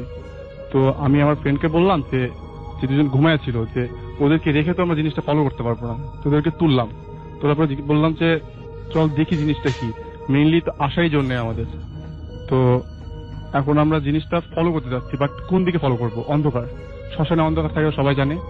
তো আমরা এখন ফলো করতেছি, অ্যারাউন্ড 15 থেকে 20 মিনিট আমরা হাঁটতেছি। সাউন্ডটা খুব লাউড শোনা যাচ্ছে, বাট কোন দিক থেকে আসছে সেটা আমরা কেউ বের করতে পারতেছি না। হাঁটতেছি তো হাঁটতেছি, করতে করতে আমাদের কাছে টর্চ ছিল, আমার 5 ফ্রেন্ডের হাতে টর্চ ছিল আমাদের। তো আমরা খুঁজতেছি যে কোথায় জিনিসটা হচ্ছে। করতে করতে যে ওই দিনই, যে পরে শুনতে পারি আমরা যে ওই দিন একজনকে পোড়ানো হয়েছে, যে পোড়ানো হয়েছে। তো আমরা সেটা আর জানতাম না যে পোড়ানো হয়েছে। তো খোঁজাখুঁজি করতে করতে তো একটা গাছ ছিল ওই জায়গায়। তো গাছের পাশে জাস্ট এরকম ঘোরাচ্ছি আমরা টর্চ, হুট করে জায়গায় সবার ফোকাস চলে যায়, টর্চের ফোকাস করে একজনকে দেখা যায় যে একটা বয়স হবে কত 13 থেকে 14, মেয়ে, চুল বড়, জাস্ট বসে আছে ওই জায়গায় গাছের পাশে, জাস্ট বসে আছে। তো আমাদের কারো সাহস হচ্ছে না যে কিছু করব বা কিছু, জাস্ট আমরা ফ্রিজ হয়ে গেছি। এটা কি, সবার ফোকাস একবারে মেয়ের উপর, লাইট দেওয়া আছে মেয়ের উপর। তো আমাদের ফ্রেন্ডের মধ্যে, নামটা বলতেছি, ফুয়াদ নাম, ও একটু বেশি সাহসী। তো বলছে দোস্ত দেখি না কি এটা। তো আমাদের তো জাস্ট দেখতেছে, আমাদের কিছু বলবো যে দোস্ত তুই যাস না, তো শুনবে না, সেটা আমরা জানি, সেটা ভালোভাবে জানতাম। আপনারা সবাই একসঙ্গে দেখতে পাচ্ছিলেন? হ্যাঁ, সবাই একসাথে ফোকাস করছে এই জায়গাতে। ফার্স্টে আমরা জাস্ট ফোকাস করতে, আমি বলবো আমার ফোকাসটা ওই জায়গায় ছিল। দেন আমার যে বাকি ফ্রেন্ড গুলো, তারা, আমি জাস্ট দাঁড়াই আছি পিছনে, তো ওরা দেখতেছে জিনিসটা, ওরা ফোকাস করছে ওটাই, 5 জনের ফোকাস ওই জায়গায়। তার ভিতরে আমার একটা ফ্রেন্ড বলতেছে যে আমি যে দেখবো জিনিসটা কি, তার নাম ফুয়াদ। তো এখন ও আস্তে আস্তে গেল সামনে, যাওয়ার পরে ও একবারে ফ্রি, যে নর্মাল কিছু হয় না, এটা গেল সামনে, যাওয়ার পরে জাস্ট জিনিসটাকে হাত দিল। হাত দেওয়ার পরে তার যে মাথাটা নিচে নামানো ছিল, সে মাথাটা উপরে তুললো। তোলার পরে আমরা জাস্ট দেখতে পারলাম যে ও একবার উড়ে গেল, বিম শব্দ হলো একটা, জাস্ট উড়ে পড়লো পিছন দিকে। আমরা এখনো ফোকাস করে রাখছি জিনিসটা। তো ফুয়াদকে কি হলো সেটা দেখতেছি না, জাস্ট আমরা এখন জিনিসটা দেখতেছি। তখন বাঁচতেছিল মেবি কয়টা, 3:30 কিংবা 4:45। তো এরকম করতে করতে আমরা এখন বলতেছি যে, আমার একটা ফ্রেন্ড বলতেছে ফুয়াদ কই হলো, ফুয়াদের কি হলো। তো আমাদের কারো আর কোনো সেন্স নাই, তাই সামথিং আর ফ্রিজ আছে। পরে যখন মানে ফুয়াদের কাছে গেলেন, তখন আসলে কতদূর ছিটকে পড়েছিল সে? অ্যাবাউট 10 থেকে 15 মিটার। তাকে যখন জিজ্ঞেস করেন যে কি ঘটেছিল, তখন সে কি বলল? সে বলছে দোস্ত আমাকে একটা ফোর্স আসে ধাক্কা দিল, আমি চলে আসলাম। আর কিছু তার কাছে মনে নাই? আর কাছে কিছু মনে নাই তার, ইভেন তার হাত ভেঙে গেছিল। এবং আপনার তখন কি আর থেকেছিলেন না সঙ্গে সঙ্গে? না, তখন জাস্ট জিনিসটা করার পরে ওর দিকে ফোকাস আসছে, জাস্ট ওই সময় দিয়েছে আজান, 5:15 বেজে গেছে। এই সময়ের মধ্যে যে কখন এত টাইম চলে গেল আমরা কিছু বলতে পারি না। আজান দিল, সবকিছু শেষ, এবং আপনারা ফ্রিজ হয়েছিলেন? আপনারা না, আমাদের কোনো কিছু না, তখন মাথায় কি ব্ল্যাঙ্ক হয়ে গেছে আমরা, কি হয়ে যাচ্ছে এগুলো। তো আমরা গেলাম যে ফলকে জিজ্ঞেস করলাম দোস্ত কি অবস্থা। তো ওর যে হাত ভাঙছে সেই জিনিসটা আমরা তার পরদিন জানতে পারি, কারণ ওই দিন মানে ভোরের দিকে বলছে দোস্ত আমার কিছু হয়নি, জাস্ট হালকা লাগছে। পরে সকালবেলা ডাক্তার কাছে গেছে, বোঝা যায় আসলে হাত ভেঙে গেছে। ওকে, অনেক ধন্যবাদ আপনাকে। ডিয়ার লিসেনার, প্রতিনিয়ত এই ধরনের বাছাইকৃত ভয়ানক ঘটনা শুনতে চ্যানেলটি অবশ্যই সাবস্ক্রাইব করে নেবেন। ভূতে প্রেমের যত ভয়ানক ঘটনা আছে, আর রাসেল ভাই, আফনান ভাই, ডক্টর আলিফ ভাই, আফনান ভাই, এনাদের সহ আরো অনেকেরই প্রত্যেকটা ঘটনাই আপনারা এই ইউটিউব চ্যানেলে শুনতে পারবেন। আপনারা চাইলে এই চ্যানেলে ঘুরে আসতে পারেন। এই চ্যানেলে অসংখ্য এপিসোড পাবলিশ করা আছে, যা শুধুমাত্র বাছাইকৃত ভয়ানক ঘটনা। ভূতপ্রেম নিয়ে আপনাদের যদি কোনো মতামত থাকে, অবশ্যই কমেন্ট সেকশনে জানিয়ে দেবেন। তো আজকের জন্য এখানেই বিদায় নেব। সকলে ভালো থাকবেন, সুস্থ থাকবেন। আল্লাহ হাফেজ।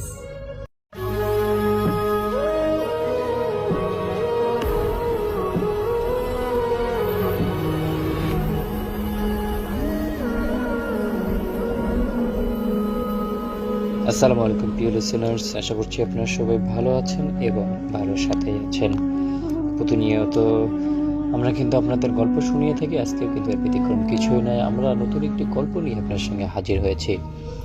আশা করছি আজকের সারাটি সময় জুড়ে আপনারা আমাদের সাথেই থাকবেন। সর্বপ্রথম আমরা একটি গল্প করছি। গল্পটির নাম দেওয়া হয়েছে ভয়ঙ্কর সেই রাতের শেষ সময়। সেটা ছিল প্রায় 25 বছর আগের কথা। আমার বাবার এক বন্ধু ছিলেন যার নাম অবিনাশ বাবু।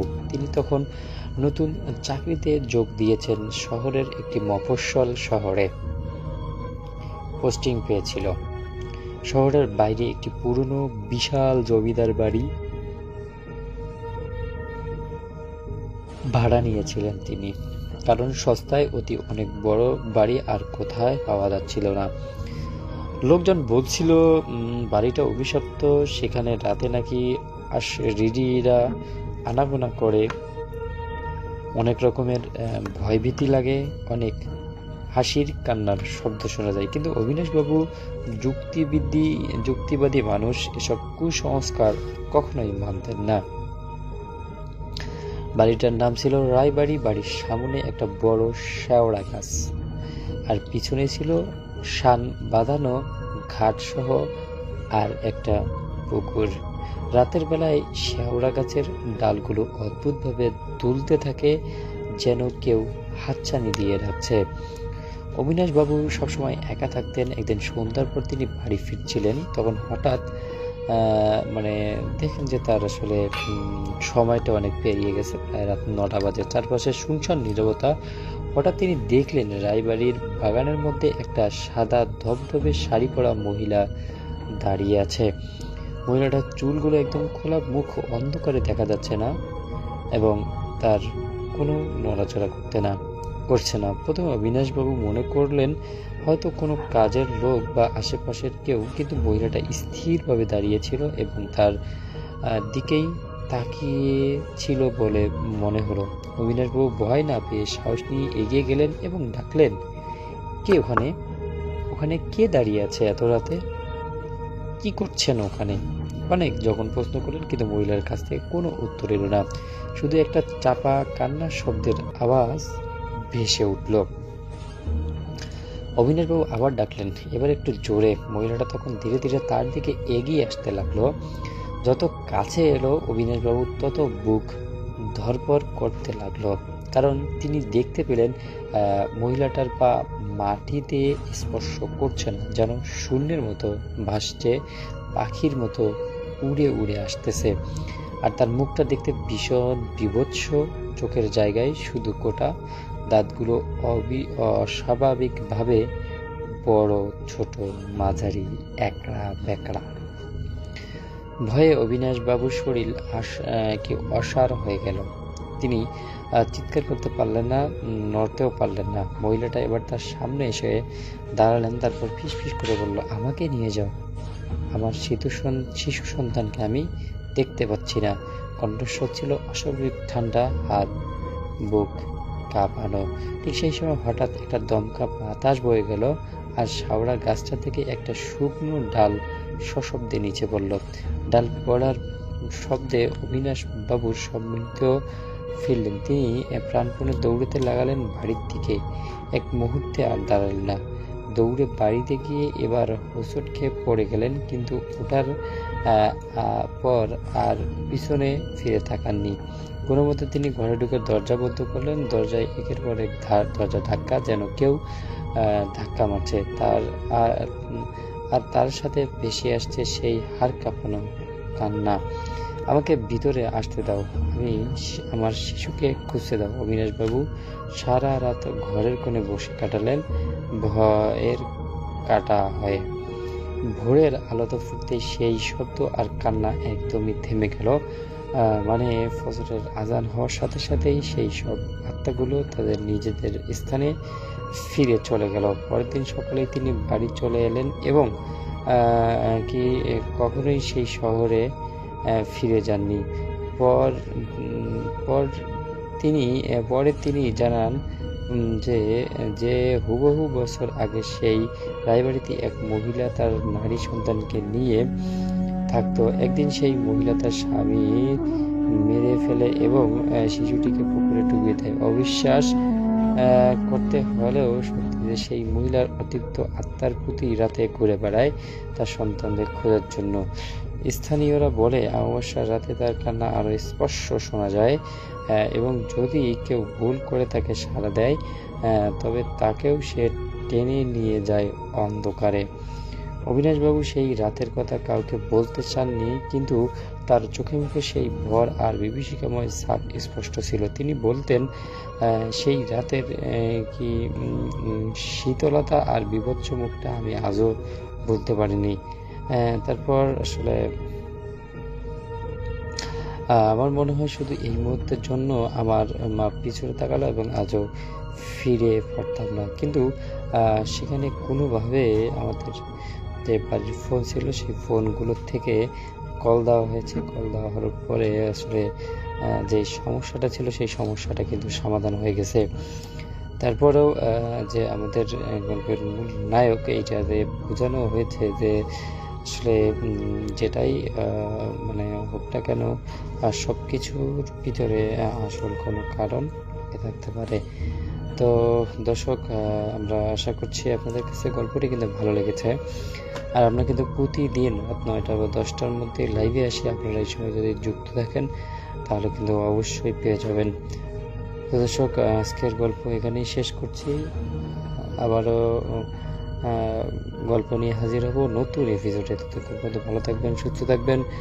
আর আজকের এপিসোডটি শেষ করার আগে ছোট্ট একটা রিকোয়েস্ট থাকবে, আপনারা যারা এখন পর্যন্ত আমাদের চ্যানেলটিকে সাবস্ক্রাইব করে রাখেননি অবশ্যই চ্যানেলটিকে সাবস্ক্রাইব করে রাখবেন। পাশে আসা বেল আইকনটি অন করে রাখবেন যেন আমাদের ভিডিওগুলো আপনার কাছে পৌঁছতে পারে।